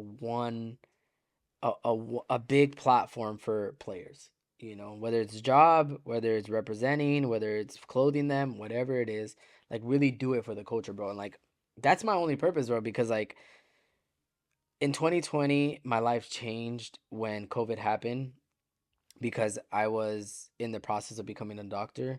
I had worked 11 years in school. I finished everything. I did research at a medical lab for 2 years. I worked at the ER hospital for 5 years. COVID is 2020, June is when I can finally apply for medical school. And as you know, COVID happens in January, February. By March, nobody knew what COVID was, and how big of an impact COVID was going to be. So everything was closed. Like, Yeah, they I were bet. not accepting applications. The MCAT, which is the test for like medical students to take, was postponed into the next year. So I fell into this year of like, fuck, I worked so hard my whole life, like not graduating high school, going to community college, like doing all this while I had kids, bro. Working like 6 to 6 at a warehouse for 7 years, going to community, going to university. Like I worked so hard to finally get to like where I can apply to be a doctor, and it just gets taken away from me like that under not my control, like not my effort. I worked my ass off. I got 4.0 as an undergrad, like in and like what did I do wrong for me to deserve this, you know? Like I did everything. I did everything, bro, and it was so hard with like raising my kids, and also went through a breakup with my with their mom, and that was one of the hardest times of my life. And I remember going to school literally like at UCR, and like the midst of like the first week of my breakup, and I had a big ass test, and like I'm just like blank staring the teacher, like I can't hear anything around me, like I'm just like lost, bro. I had to just guess on everything and walk out because like I couldn't like function. Like Yeah. I don't know if you've ever like felt Yeah, of something like course. that very powerful, but it was like I had to persevere through that. I had to continue to get good grades, bro. Like because as a medical, as a pre-med student, like your grades matter. Your grades matter 100%. Like there is fucking like I think there's like 52 to 55,000 applicants every year, and all those motherfuckers have 4.0s, bro. So you're Yeah. competing against the top of the country. So I had to, persevere through everything. So when COVID fucking happened, I'm just like, fuck, like, why? Why did this happen to me? Like, I don't know. Like, this is my identity. Like, this is what I Uh-huh. worked for. Like, I don't know what else to go into, Like, I don't know what to do. And and then, I have always loved the sport. I've played my whole life. I've trained my son. I've trained my nephews. I've trained my friends. I've always been like a talented trainer, but never did it for like this is what I'm gonna do. Yeah. Like I just did it because You enjoyed it. I love the game, and I love being out there, and I love helping others, bro. Like the altruism of it. And so when COVID happened, my brother invites me to train, his son, which is my nephew, and a couple of his friends, and they're all like, we're paying this trainer like $40, and he kind of sucks. So like, can you do us a favor and like, come train him? And this is during COVID when nobody was training, so I was like, fuck it, let's go. I'll do like $15 per person, and I go very meticulous in how I train, how I mentor, like, and I'm also, I like to call myself very swaggy. So like, and I could demonstrate really good. So when the players, these kids are looking at me, this swaggy trainer, I'm younger than everybody else. And then I can demonstrate really good. I can, do the fancy shit. They connected with it instantly, So that weekend, like I said, I had like 6, 7 kids, maybe 10 at most. Next weekend, bro, word of mouth gets out. It's like 100 kids. I have 100 kids that I don't even know what the fuck I'm gonna do. I have to break them down in teams and figure out like how I'm going to, train all these kids. And then I kind of created a system, and like every week I would run clinics, and then I started getting really popular at it, and more kids started coming out. And then I fell in love with it, bro. I fell in love with the altruism of mentoring through what I love to do, my passion, and these kids really like listening to me and wanting to do better. And then it almost like took over what medicine was for me at the time. And so then I started, you know, doing like private sessions. But first it was not really private sessions. I would still do the clinics. The private sessions that I would do would be for girls' weight loss, bro, which is Mhm. crazy because nobody knows this. Like when I first started actual private sessions, it was for girls for weight loss. And what I would do is I would put a weighted vest on them.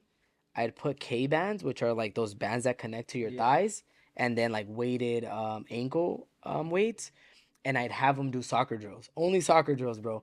Only soccer drills, like footwork, plyometrics, like whatever you think of soccer drills, that's all they would do. Like literally, even dribbling the ball, they couldn't dribble. But I made a weight loss soccer program, and these fucking girls were losing weight, bro. They're loving it, and they were having fun because it wasn't the typical, like, when you're playing soccer, yeah, you're tired, but your mind is having Yeah. fun. You're having fun, so you're not really thinking about like repetitiveness, like, oh fuck, I gotta do this all over again. You're just kind of having fun. So they were losing weight, bro. And then like I was still running the clinics, and then I was like, parents were like, do you do private sessions? So then I started doing private sessions with kids. And then the older kids, like 14 and 15 years old, I would do the same process. I'd put the weights and vests on them and the bands, and then I train them. And that was interesting because it was like now I'm actually training soccer players, and and these girls are getting better, and even their footwork was getting better, bro. I even had my sisters on there, and I have videos of my sisters doing plyometric footwork, bro, and they were doing good.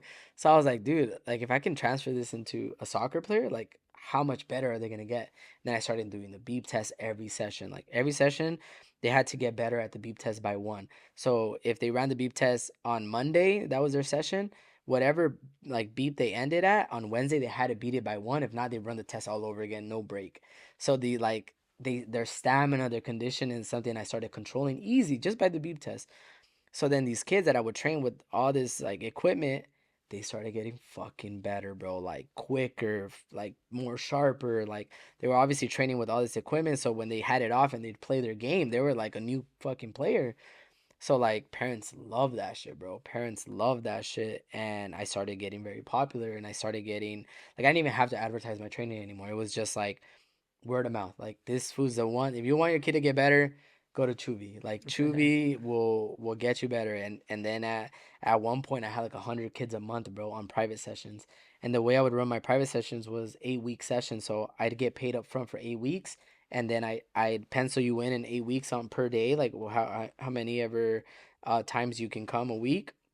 And then I'd finish the 8 sessions, and then well, actually before I'd finish the 8 sessions, I'd get a renewal at 6 sessions. So like I was always paid 8 weeks ahead, That's good. always. Like I never showed up and I wasn't already paid for it, and no trainer did that. And why I did that is because after like I knew I wasn't gonna get into med that year, I went into a master's program. I went into MBA, and through the MBA I learned like organization, like building a business organization. And with my training, I was able to create this organization that parents liked. They were like, well, fuck, if I'm paying 8 weeks ahead and I'm paying this much, it has to work. Like, that's the consumer behavior, They're not even really like thinking about it. They're just like subconsciously like, well, it's very organized and it's expensive, so it has to be good. Yeah, of course. Kind of like when you see, for example, like if I were to put two shirts up here, and one of them I tell you is $3,000, and one of them I tell you is $5, and I tell you can have any one of the two for free, you're Of probably course. gonna take the $3,000 one without even really knowing if it is worth $3,000, Right. right? So that was the idea behind that consumer behavior. But the good thing is that I brought results, and I was legit. I wasn't just blowing smoke. I was actually Yeah. getting these kids good.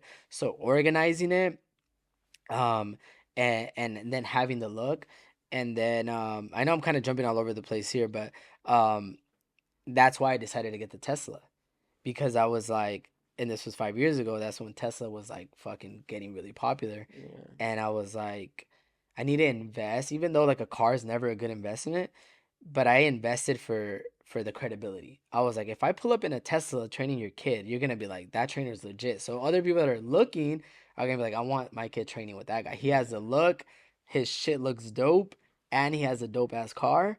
So like, I want to know about that guy, Yeah. like even without wanting to, like your other trainers over here, maybe he's fucking dope too, but shit's not really organized there. And then you see this trainer all organized and having the ballers, having the car, having the look. I had my blonde hair, like they want to just know, bro. They want to just know how good are your sessions. Yeah. And even if they just invest, like bro, I've had parents tell me like, dude, I'm just hiring you because my kid just wants to be around you. He says you're like, he sees your Instagram and he says you're super cool and he wants to train with you. And he's like, so like what's the price?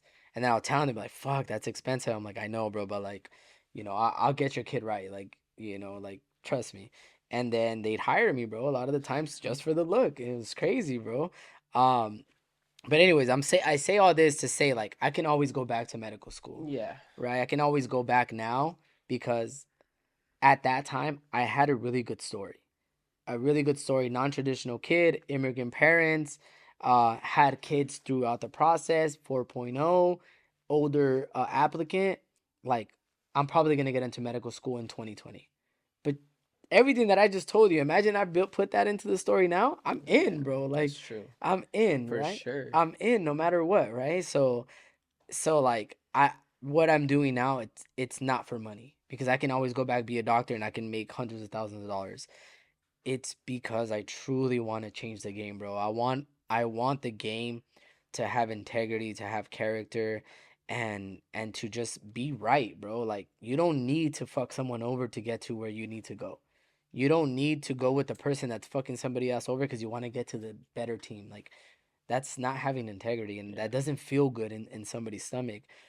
And it sucks because I was just telling my girl this the other day, like fuck, there's bad people out there and they get lucky. They get the opportunities and they're not good people. And they're fucking people over, but they got it, you know? And then I was telling my girl, I was like, fuck, it's almost like maybe I should start doing things wrong. I should start fucking people over to Right. get where I want, right? Might as well if it works for all these other people and nobody's saying anything, like here I am trying to do things right and I'm getting stepped on every step of the way, you Yeah. know?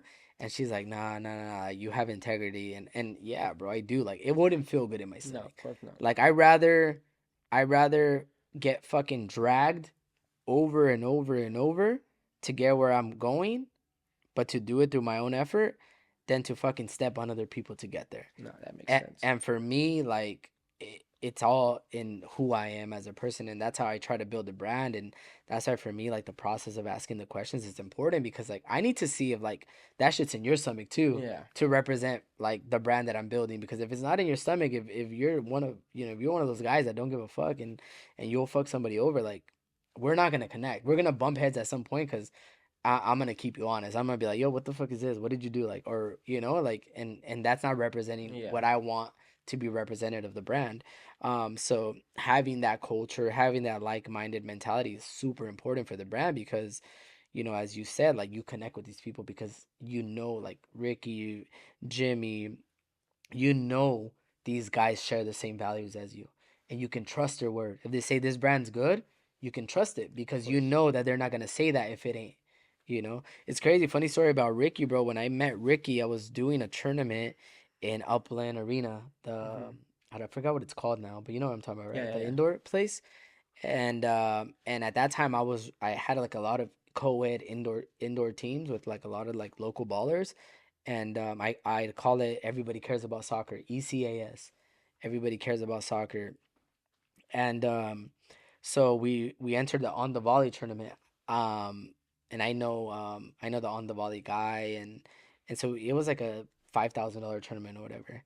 And I built a team, and it was a pretty good tournament, bro. A lot of fucking teams like from LA were coming out. I think like the LA Breakers had like their street Uh-huh. team come out, and then Ricky like last minute shows up and he was deciding to play with Casablanca, the Yeah, Casablanca yeah. guys, or us. And we had like Toño from, I don't know if you know Toño, he played for Bakersfield. Mhm. Oh, yeah, He's yeah, I a know him. goalie. Yeah. Yeah, so he was our goalie and he knows Ricky. So then Ricky decided to go play with us, and this was like, fuck, 2018 maybe. And I saw Ricky, who was just getting out of school. He was a young kid, bro. Fucking baller, bro. I was Yeah. like, damn, this kid is nasty, bro. Lefty and just like nasty, like a nasty fucking player. And he ended up playing with us and we ended up winning the tournament.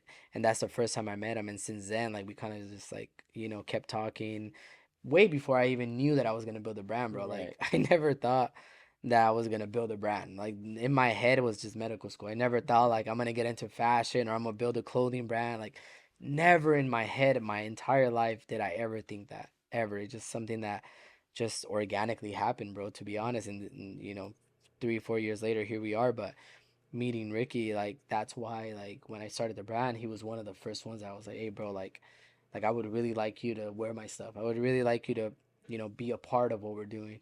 And then at some point I was scared to ask him to be an athlete because I was like, he's gonna say no, because Yeah. like when you're like, yeah, we can talk about like where CBY is at now, but 3.5 4 years ago, like it was nothing, bro. So like asking like a professional player for me was like a big thing. It was like, I don't think Ricky will want to be part of this.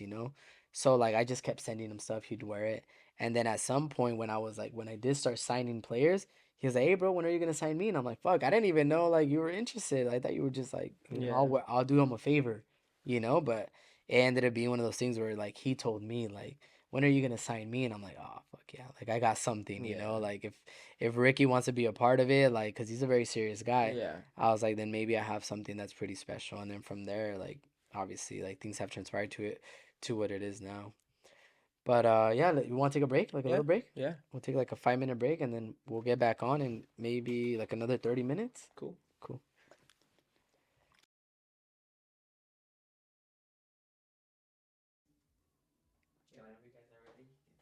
Okay, cool. Um, so right here, just before we finish, if you had to give advice to like a younger player, bro, someone that is an international, someone that is gonna go through the same struggles that you went through, any rocks that you tripped over that you can give advice to this person to avoid, and just any advice, what would it be? I just think the biggest one is, I mean, it's easier said than done, but it's don't give up on your dreams, you know? I think sometimes being international, a DACA student, whatever it is, you have to go through different barriers than, you know, the U.S. citizen has. You know, sometimes you know other people get more opportunities because you know maybe you can't travel out of the country or do this and that. So just don't get discouraged of where your path goes. You know, as long as you stay true to yourself, you know, you put in the work and you control the controllables. I think that's the most important thing. Because when you try to control things that are out of your control, that's when you start kind of losing yourself and, you know, losing on the process, you know. So I just think staying true to yourself, staying disciplined, and you know, don't compare your path with anyone else. I think that's the most important thing you could do. Nice, nice, cool, man. Do you have any questions for me? Anything you want to ask me, or anything you want to know Well, I about mean, me? I think the ones I asked you more were about, you know, how the brand started, you know, starting CBYSM, all that stuff, you know. I think more than questions, no, I think I just like I told you, like I think I'm excited for you that you know you're the founder of all this. I think like you said, you know, I think your path hasn't been easy. People don't know that, you know, even when, you know, the traffic's flowing and on social medias, whatever, they don't know what goes in the background. So I think, you know, just sooner or later, I think everyone's sacrifice when you do things the right way, it pays off, you know. So you trusting the process, I think it's something that not just myself, but I think everyone, even in the fashion industry, whatever it is, I think they could benefit from it as well, you know? Hell yeah. Thank you so much, bro. Thank you. I appreciate that. Yeah, man. I think like I'm gonna keep going. Like I'm not gonna stop. Like if I can say anything to anybody out there that's probably um like wishing bad upon CBY, like I feel undefeated, bro. I felt undefeated 4.5 years ago before I started the brand. And everything that I've been through, I feel even more undefeated. I feel like nothing can stop me. Like I can figure it out no matter what happens. My dad died this year, which is one of the biggest things that, for me to overcome, because my dad was like very involved in my life, and he's been someone with that I, get guidance with after I became an adult. He focused a lot on guiding me and trying to give me the positive messages, and always tell me to do the right thing, bro. Like always have integrity, always take care of my brothers and sisters, take care of my partner, take care of my kids, and just someone that really, really wanted the best for his kids, bro. So when he passed away, it was unexpected. It was tough. Honestly, the hardest I've ever had to deal with anything like that. So I feel undefeated, bro. I feel like nothing can break me down. Like I'm gonna keep going. I'm doing it for the right reason, and whatever I have to go through, I'm gonna go through it. I think one thing that has helped me this year is like leaning on God a lot. I started going to church. I started really connecting with God, and really understanding how to speak to Him, like giving Him my worries. Asking for His guidance no matter what. Like I don't pray and be like, God, please get me, this contract or whatever.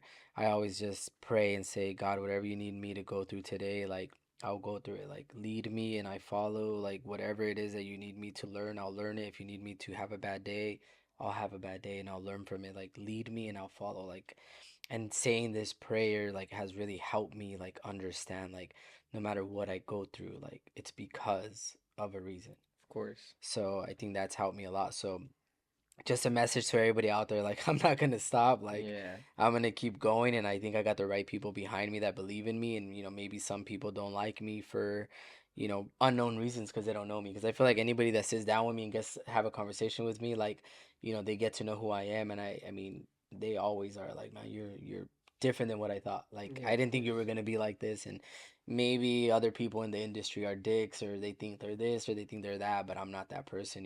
I do carry myself at a very high standard, but I've been like that since I was a kid, bro. Like I was a kid here in East Los Angeles running around with no shoes and shit, and I'd carry myself like I'm the best, and I've been like that since I was a kid, and no matter what I go through, like I'm always gonna carry myself that way. I have a high standard for myself no matter what I have in possession. Like I can have no possessions and I'll still feel like I'm that guy. And I can have all the possessions and I'm still gonna feel like I'm that guy. The only difference is that it changes people's perspective, like because now I have a little bit more than what I had, and now people think like, oh, this guy might think he's the shit or whatever, or he's wearing these shoes or whatever, like he thinks he's whatever. But I've been the same, bro. I used to rock. My dad used to buy me three for $25 shoes at this little fucking place like Swap Me. And I used to rock those shoes like they were DCs, bro. Like I didn't care. I didn't care what shoes I was wearing. Like I was still rocking them with pride and with confidence, cause just that's just who I am as a person. So No, yeah. Well, I mean, I hope you get more players out here. I think it's very cool to get everyone's story out there. I think you have players that have pretty unique stories as well. So I think it's exciting, as you tie everything together. I think it's good for everyone that, looks up to the brand and to, what CBY is. So that'll be exciting. Like me, I'm excited to see other players come in and say their story, because I think we all have unique ways. And at the end of the day, when you hear something from someone else, like it kind of opens your brain on different things. absolutely, and I'm super happy that you're the first one, bro. Because I know you and I talked about it a while back. I Yeah. think you wanted to do like a Yeah. podcast as well, and which I still encourage you to do it because I think that'd be sick. You probably have a bigger platform connection to other players that you can probably do this stuff with. And now meeting Jesus, you have this option to come Yeah, of here and do course. those things as well. So for me, like the podcast, like you said, it's just to get your guys' story. I think your stories are so valuable. I see them when you guys write me, when you guys I'm interviewing you guys, and some of these stories I'm like, fuck, like these guys are built different, bro. Like these Yeah. guys, people need to know like how different these guys are built. Like their stories are insane and what they have to go through. And it's, bro, all respect to you guys that continue to chase the dream because it's definitely a different mentality, bro. You guys are different. You guys are in a lane of your own, to be honest, as I like to say. And you know, CVY's job is just to be able to give you guys that swag, to you guys are already those players. You guys Of are course. already the cracks. You guys are already living, breathing the game, bro, breathing the life. CBY is something new that comes in and just wants to help you guys just feel a little bit like what you already feel, if that makes any sense. Um, but yeah, bro. Like let's ask. Like I want to ask you a few other things. Like, what's something in the culture or in the professional game or even in the locker room that somebody out there that's never been in one, like what's like a norm that nobody really knows inside the locker room or in the game, or one of those if type of things. It could be anything. What would you say? Um, Maybe something that's normal to you that other people don't know, that the audience might not know, that goes on. it depends, I think like for example, I'm big into people don't realize your relationships in a locker room, how important it is to a team. For example, I played when I was in Celaya. I was, one of the younger guys, and we had, players making 15K, 20K a month, like first division players. You had Roro Lopez, Angel Reina, Rodo Salinas, Avion Calderon, all these big names, and no one got along with each other. Like in the field, they think they get along, Yeah. but off the field, like everyone had an ego, everyone like didn't like each other, Yeah. and we ended almost like second to last or third to last, something like that. When it's a first division team, that should be killing everyone. And I tell people, I think you win a lot of your games in the locker room, how close you are. You know, Chemistry. that's why in Chattanooga we were so good, you know, we were so close. Like, dude, we'd have fights all the time at training. Yeah. Like people were just fighting, you know, Yeah. like just because you're competing. Right. You know, training would end, you'd come shake your hand and you're back in the locker room just cracking jokes. Right. So I think, you know, one thing that I love about the sport is that those guys kind of become your brothers, you know, because you see them every day pretty much. You know, more every morning you're the first people you see. So Chattanooga, I'm telling you, there was a lot of Southern California guys who all had the same goal as you. You know, they all were humble, they all wanted to win, and that's why we went to a semifinal and a final. You know, and everyone there went on to get a better contract, or they went on to USL Championship, whatever it was that they wanted to do. Nice. So I think that's very important because then you compare my last 2 years in Fresno and our locker room was shit. Yeah. It was divided. You had players that thinking they were better than they were. You had all this, and that explains why you finish in last place or second to last, whatever it is. So I just think people don't understand that, you know, locker rooms are fun, but when, you know, there's egos and stuff like that, it's not fun, and that's what wins you a game at the end of the day. That's the trust you have with your teammates. Right. Right. No, I agree, bro. I think team chemistry is one of the most important attributes to having a successful team. You're seeing it in Man City right now. They have a divided locker there, and they're getting smacked. Yeah. And I think it's also depends on the coach Well, too. look Like, at Man U. Man U's the biggest thing, you know. Man U, this team that's a little team now because you could tell there's egos, they're running the club wrong, whatever it is, like, right? and that's why they are where they're at. You know, they Yeah, bring whatever coach they bring, whatever players they bring, it just doesn't work out for them. it's crazy because when I was growing up, Man U was like what Real Madrid is now. Like Real Madrid now is like that organization that's like very well organized. Like no matter who goes in that locker room, like it's never like there's a lot of problems going on, right? Yeah. Because I feel like the organization there and the manager there like keeps it to where like if you do have a problem, you got to figure it the fuck out now. You're gonna get the fuck out of the team.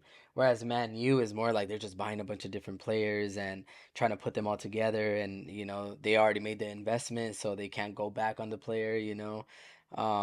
They just got rid of their manager, which I thought was a pretty good manager. Yeah. Um, but I just feel like yeah, they're becoming less relevant Yeah. now because yeah, like you said, like there's no camaraderie in the locker room, which is Yeah, important, but I bro. think you know, I think a thing that's cool in the locker room, you always have the person that, you know, it's super loud. You're always gonna have one player that's Yeah. just trying to get everyone to crack jokes, whatever. Okay. Then you have the players that are super shy into the side, you know, and Yeah. especially now that I'm older, like you have the young players, just, you know, they're shy, like you got to get them out of their shell. Yeah. You always have the guy that plays the music, you know, there's always a guy that plays the music.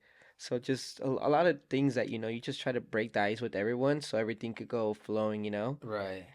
Who do you think is one player that you've seen in your entire life that maybe didn't make it pro that you can kind of highlight right now that you're like, fuck that kid, that guy's fucking a beast. Like, it never made it to the next level. What's one guy you would say? You know, I've actually, you know, in the off season I get invited to play a lot of Sunday league, like Talacha. You know, they pay really well. It's super big and it gets getting bigger. So I've encountered a few, you know, I've Okay. encountered a few. But you know, growing up, you know, there was this player where he's from the Inland Empire. You know, one of my good friends. He's a holding mid. His name is Jonathan Hernandez, but they call him Soplas. Okay. You probably heard his name. Yeah, I think I played against him. Baller, Yeah, bro. yeah. I'm talking about baller. Baller, but you know, he probably didn't have the support, whatever, you know, but he's a player that I think talent wise, you're just like, bro, like what are you doing here? You know, Yeah. like you need to be playing in other sports. But I've encountered so many, especially out here in LA, bro. You go to play Sunday League, you're like, bro, it's these These guys are guys are different, you know? yeah, yeah, These guys yeah. are different. So I don't just have one, but there's a lot, especially here in LA, in the LA leagues. Yeah. There's a lot, bro. There's a lot of ballers on Yeah, for sure. yeah. Do you think like your friends, like your friends that play soccer that maybe didn't make it for X amount of reasons, do you think they live vicariously through you? Um, Like they maybe. see you play and they're happy for you, they're Yeah, like yeah, for fuck, sure. like I I wish. have many of those, and Yeah. that, you know, I've always told you, I've played with older people, so I think I've got good advice from them, Yeah. and a lot of that advice has helped me get to where I'm at. Do you feel like it's a duty to perform well and to keep you being a professional, kind of to give back to them that maybe didn't make it? Oh hell yeah, all the Okay. time for sure, for sure. They're the ones that push you a little more. Actually, that's what people don't realize. Like those people in the background are the ones that keeping you out of trouble, advising you of things that they could have done better and stuff like that. And I think ultimately that's our goal, for the people behind us. Right. No, good man. Good. I'm glad. I'm glad that you're talking about these community players because not a lot of people know them. Like I know that guy. I Yeah. know a few others that are ballers too in the community that are probably your friends as well that I felt like that played against that I've seen, and one of them is like Johnny Madrid. John I Madrid think too. I've seen him play baller, bro. Baller, He's yeah. always been a baller, but never seen him play professionally. Yeah. Don't know why. So I just wanted to kind of talk about some of those guys that, but I feel like And you're I just people don't I don't think they realize, bro, the difference. Like I've had, these Sunday league teams that I played with, and I have a lot of respect for them, like Mesoamerica, like San Nicolas, like all these teams that try to build a team, and like they're like, oh hey, we're gonna join Open Cup and we're gonna kill it with all these players that we have. And I've had arguments. I was like, trust me, you're not. You're yeah, gonna play a PDL team that has 11 disciplined players that are all going to defend, that they're all going to attack, that they're going to follow a game plan. I was like, you might dominate the game for a little bit. I was like, but it's not the same sport. I tell them right, it's Sunday League. It's not the same sport. Like, I think it's a whole different sport. I really do. yeah, Yeah, I'm telling you, you have players here that come and like I know that have gone on trials and they just can't keep up with the yeah. level of requirement That's where, what I'm saying. The traveling, putting in positions where you're not the best player, where you're probably benched, like having to overcome all these mental and then yeah, and then situations. just I tell them, bro, just because you come and play with people that are unfit, that train, that only play whenever they gotta play, that just get off work and come and you come and you do them up. I'm like, dude, it's not the same thing when it's your career. You do it every single day because now you're playing against everyone that's fit, that does everything right. Right. So I think there's a lot of players that I think here in LA should be playing at a higher level, but it's just the discipline. I think, a lot of the times the ego as well. Like, I'm better than all these people. Why am I going to go and train when the coach prefers them? Like, no, bro, you got to earn all that shit, you Yeah, know? yeah. Absolutely, bro. I think that the difference between someone that makes it professionally and somebody that doesn't, but that has like equal talent is the discipline, like Yeah. and the perseverance and putting you in situations where you're not comfortable and knowing how to overcome those. And a lot of people can't, bro.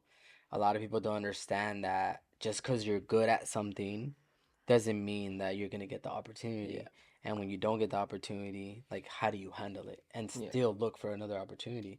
And I think that's what happens with these community players that are really good, that are talented, that like you say should be playing at a level. It's just they're just not mentally strong Yeah. enough.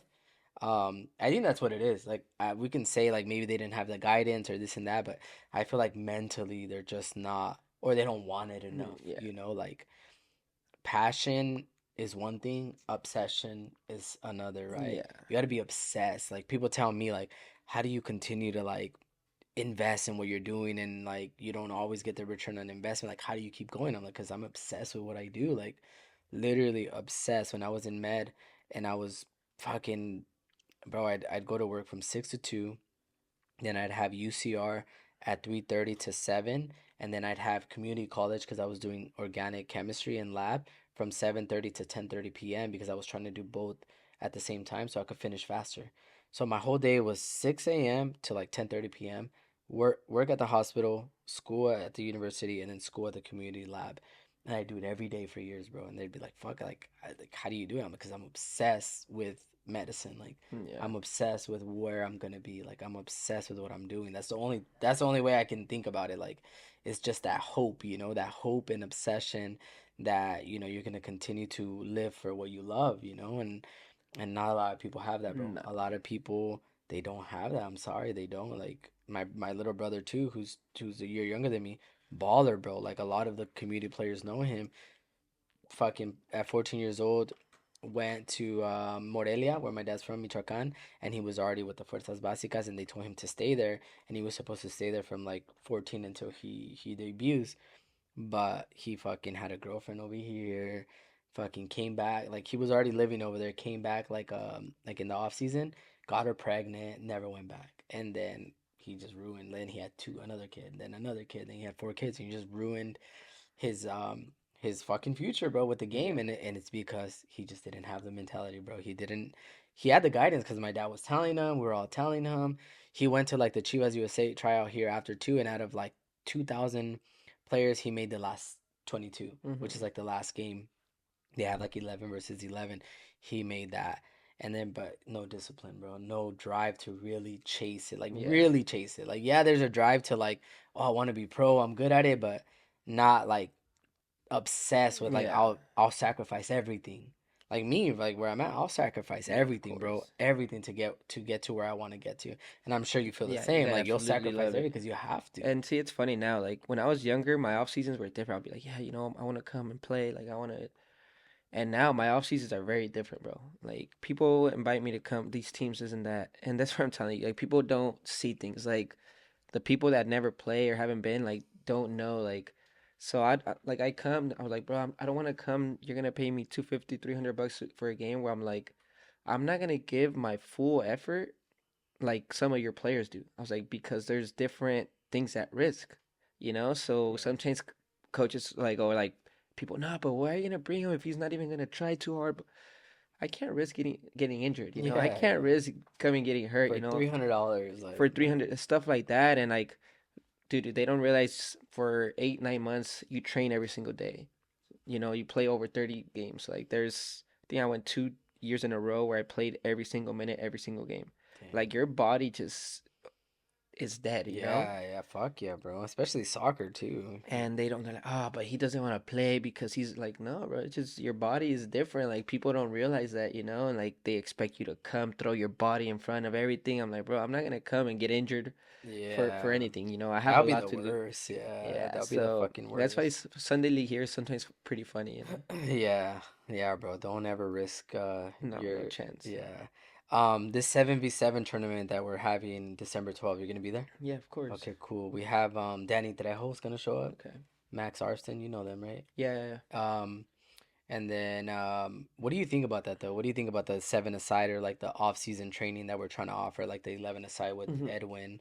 Can you talk about how beneficial you think that is? Like, cause we did it last year. We're gonna try to do it every single year as we grow. Eventually, get a facility and be able to offer all our players from CVY to CVYSM like a off-season Yeah. training program. So we can also take care of you guys on the field. Yeah, I mean, I love it, bro, because you train with players that like to train at a high level. So sometimes when it's small groups with Edwin to 11s to the 7v7s, it's always good talent there. People that are gonna come and train and not try to hurt anyone or just want to get better, but also being around those players in off season helps you in some type, like I said, I like to take things from everyone's game. I think it's a very good thing to do. But I love it. I think every time I could train with Edwin or I could train, I like it, rather than go play on a Sunday league or something and risk Yeah. getting hurt and stuff like that. Right. But yeah, last year we had what, like two 7v7 tournaments. Tournaments, yeah. The last one we had, obviously my team won it, so Right. so we gotta defend that. Yeah. It's exciting, bro. It's competitive. Like Yeah. I don't know, maybe 7v7 like indoor is way different than playing how we play. Right. I played indoor before and I've gotten invited to play like at an actual indoor like with the strikers and stuff like that. It's a whole different sport. I think Yeah. so. Yeah. Yeah. It's very fast paced, Yeah. very fast decision. But players like you would benefit from it because like the game's so fast and you're so ahead of at least I feel like from watching you play, you're so ahead like you know where to play the ball. And a lot Yeah. of the times that makes a difference in a 7v7 game is Yeah. like it's quick, you Yeah, got to it's make the quick. right pass right away or finish right away. Yeah. Um but yeah, man, I'm excited for it. It's something that I want to keep it like a raw style like it Yeah. was last year. I don't want to organize it really like a lot of people want me to like make it into like invite other teams to pay, and I don't want to do that. I want to keep it just like raw where Yeah. nobody's playing for money or any of that shit. It's just only the cracks only guys, and maybe we invite a team or two from the outside just to bring in like new faces competition because those guys too for them Of it's like course. they want to be CVY athletes. So for them, it's like fuck it, like let me go Yeah, show out, or let me play against these players and show them that I too can, play with them. But so we want to keep it a raw style. We want to keep it unorganized, no money, none of that shit. yeah, Like, cause to be honest, we can make money off of it, bro. Like we can do this and then invite a bunch of different teams and make money, but it takes away from me, like at least it takes away the purpose of what I'm doing. Like I'm doing right. it solely to give you guys an opportunity to play with your homies and with people that that like back in the day where you just go have a pickup game and you're not worried about Right. anything. I feel like when you bring money in and all this shit, just changes Yeah. it changes it a little bit. So when you're playing for pure like competition and you just want to Yeah. win, like you said, you want to Yeah. defend you guys winning last year, like it's a different game. Yeah. That brings out different. Yeah, I agree. It's a I different definitely game, and agree. that's what I want to keep, and continue to build on it, and eventually, like years from now, make it such a private event where it's only cracks only guys, Yeah. and it's something that people look forward to in the off season.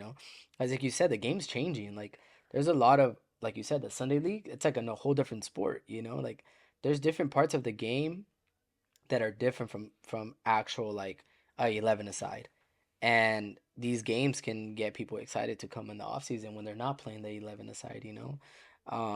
So that's what we're trying to do is just continue to, give you guys a platform to train and eventually get, maybe like rooted, like Gus's project. He has a bunch of trainers Yeah. that he's trying to maybe get him involved in the future, Of course. where his trainers come and train you guys. Like make it where it's like you guys have everything you guys need Of with course. CVY. And I don't think there's any brand targeting that. Nah, I not think at all. every other brand just targets, like for example, like Nike, Adidas, Puma, like they target every sport. Yeah. We want to just target soccer. Yeah. Of We course. want to just be like, have you ever like bought like a snowboard?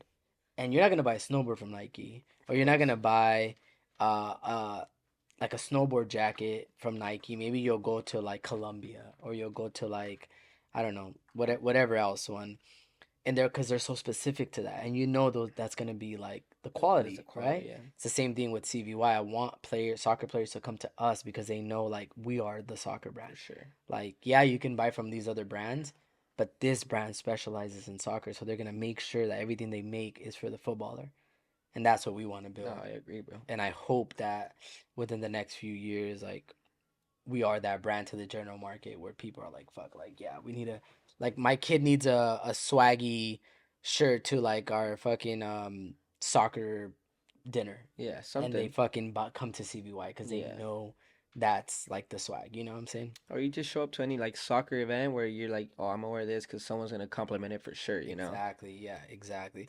And I think right now what Cracks Only and CBY is, it's like it's very exclusive right now. So if you're wearing it, people know like you're either a player or you like that's how you identify yourself as, which I think is cool. Yeah. Because not everybody's wearing it. And we also don't want everybody to wear it. Like we don't want the tronquillos to wear it. You know what I'm saying? Yeah. But some of them are probably still gonna wear it. But that's cool because it's still identified with the I brand. agree. Um, but yeah, bro. To finish off, I kind of want to do this. Well, first let me ask you, like, who's your favorite player My favorite player. growing up? Like, who was the guy you looked up to? Obviously Messi. I just think Messi's for me without a doubt the best player I've seen with my eyes. Hell yeah, I agree. I just people don't realize what he does. A lot of people Ronaldo's, but like he's just a genius, bro. Yeah, you But you play the 10, so you can kind of. nah, no one could compare to what he No, does, no, bro. no. Nah, I'm you can't saying even you can come. kind of like understand like his game, Yeah, where he plays the balls, how he moves, like what runs he makes, what he's looking at, like his IQ. You can kind of understand it, yeah, yeah? like, but no, dude, no player compares to what he does. It's Yeah, he's crazy. It's insane, bro. crazy. He'll create you a goal from your own 18, like stuff like that. But for me, I'm a big Iniesta fan. That's who I grew up Nice. idolizing. I like Iniesta. I also like Verratti a Yeah. lot because Verratti is a smaller player that plays as a six as well. He's top player. And another one is Thiago Alcantara. Thiago, I think people don't realize how He's a good he is. beast. His technique is unreal. So for me, those three players are players that I like to compare my game to and learn from, and I think they're up there. What about Yeah. you? My favorite player growing up, bro, Luis Figo. Luis Figo. Yeah, from Portugal. Have you seen Played. his documentary on Netflix? No, I haven't You seen it. haven't, No, dude. It's I didn't even know a there must was one. watch. Okay, It's how he went from Barca to to Real Madrid, Madrid. dude. Yeah, It's everybody hated him. yeah, it's he was crack for that for sure, bro. Yeah, he was a player that I grew up idolizing, bro. Like when fucking you had FIFA barely coming out on on the game consoles, like that was the player to play with. When I don't know if you know that, I don't know if you remember this, but like when FIFA first came out, it was like little balls. Yeah. It was like little, literally like it looked like little balls just dribbling. Like, and I swear, like that was like you didn't. It wasn't a player. It was like little balls in the color of like Portugal, and you'd pass the ball to another ball. You pass the ball to another ball, and this is like the game back in the day. So yeah, I grew up idolizing him, and then I started really liking Neymar. Yeah, so that's Neymar, what I was gonna say right now. I think if I had to choose a player where like I'm like, damn, this guy, his life is sick and he stayed healthy. yeah, What he does is Ne- second to none, bro. bro, he He's a was. rock star off the field, bro. On the field, he's Yeah. yeah, he represents CB like he Yeah, represents CBY. that's He's that's who I think about when I think about cracks only, bro. And CBY is Neymar, like his swag, the way he looks, the way he moves, like he just has like this aura, bro. Like he's just that guy, yeah, he's like that guy for he's sure. that guy. So he was one that I just fell in love with this game because I like that's how I kind of play. Like I like to play very fancy, like I like to play where I'm dribbling a lot, doing a lot of moves. So with him, I connected a lot. And then obviously Ronaldinho is another player that, I grew up watching as well and seeing all the Yeah, Joga Bonito stuff and seeing him play. And, he was one of my favorite players as well. But if I had to say one, it'd be Luis Figo. Figo. Yeah, Figo's the one I connected with the most growing up. I need to watch that documentary now. Yeah, They it's told me good, it's bro. on It's really Netflix. good. Yeah, it's on Netflix. Okay. Yeah, cause yeah, that move that he did, bro, leaving Barca and going to Real Madrid, like Yeah, nobody does that. yeah, Like it's unheard of. yeah. You know what I'm saying? Like it's because he was a big ass player for Mhm. Barcelona. It's not like he was just some random player that No. played at Barca Yeah, I and went. agree. Like he was like one of the stars there. Um, but okay, cool. Let's do this ping pong. Okay, cool. I don't know how to set it up though. I think I go ping. You say pong? Ping pong. I don't know. Should we look at a video first? I don't Yeah, know. let me look at a video real quick. Cause And it's just like fast questions, huh? yeah, I got some questions lined up. Let's see. I seen a bunch. I think it is like ping pong questions, so we can get it right here. I think they did one with Nate. Did they do one with Neymar?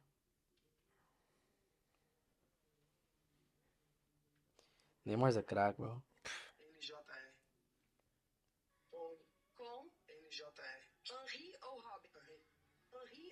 The fuck they're Okay, saying? ping pong.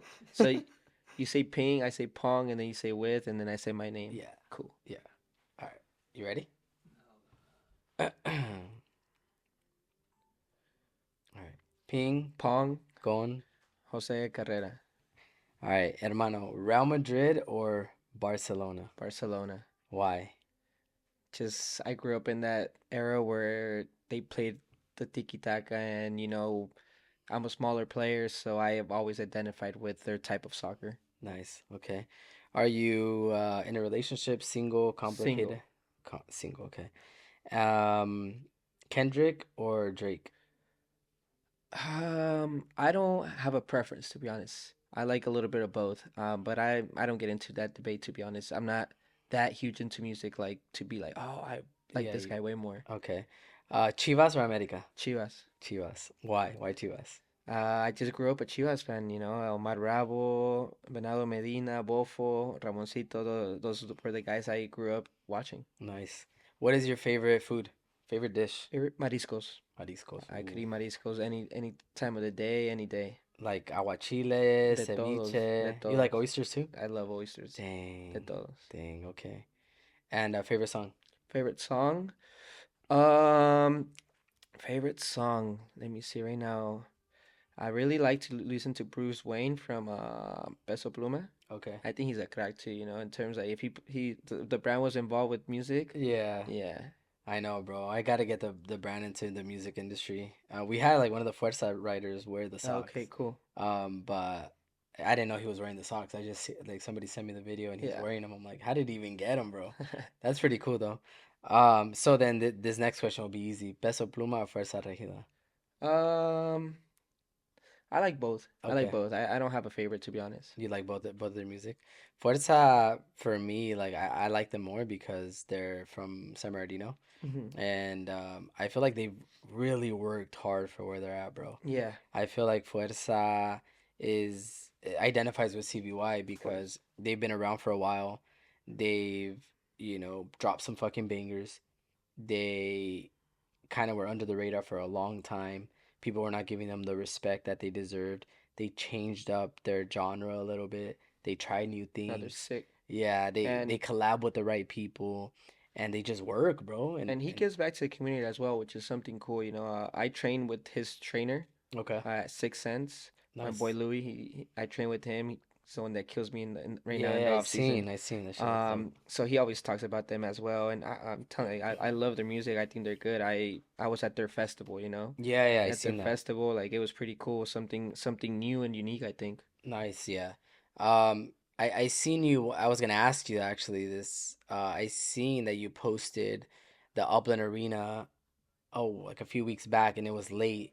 You had to be playing with Farsa, yeah? No, that day I Oh, actually okay. played. I got invited with some friends that they help out Marca Registrada and Codiciado. Okay. So that's who I was playing with. With them, It was okay. them, yeah. Yeah, because I've played with JOP and I've Uh-huh. played with like Moises and some of the Fuerza Regida boys through Rubacalva. I had to I had went to give them some socks, and it was like 2 a.m. when we started playing there. Yeah, That's us why I too. thought. That's why I Yeah, us too. It thought. was like 11 Yeah, p.m. and they like stuff like closed it that. all out. It's one of those things like if you know, you know. Yeah, You yeah, these artists love it, dude. They they love do. playing like, and they're not bad, they're not bad. So it's cool. It's cool playing with them. Yeah, when I went to play, like they kept saying, "Pass it to the crack, pass it to the crack." They kept calling me that. But it was fun because like you see them in like their natural Yeah, habitat, like they're also normal people. yeah, they're normal people. JOP was just playing like normal, bro, and then you see him on fucking TV and on stage, and Yeah, he's fucking killing it. Everybody's like, all the girls are all on him, and you have them. You're playing against them. It's just like normal, bro, like yeah, a pickup game.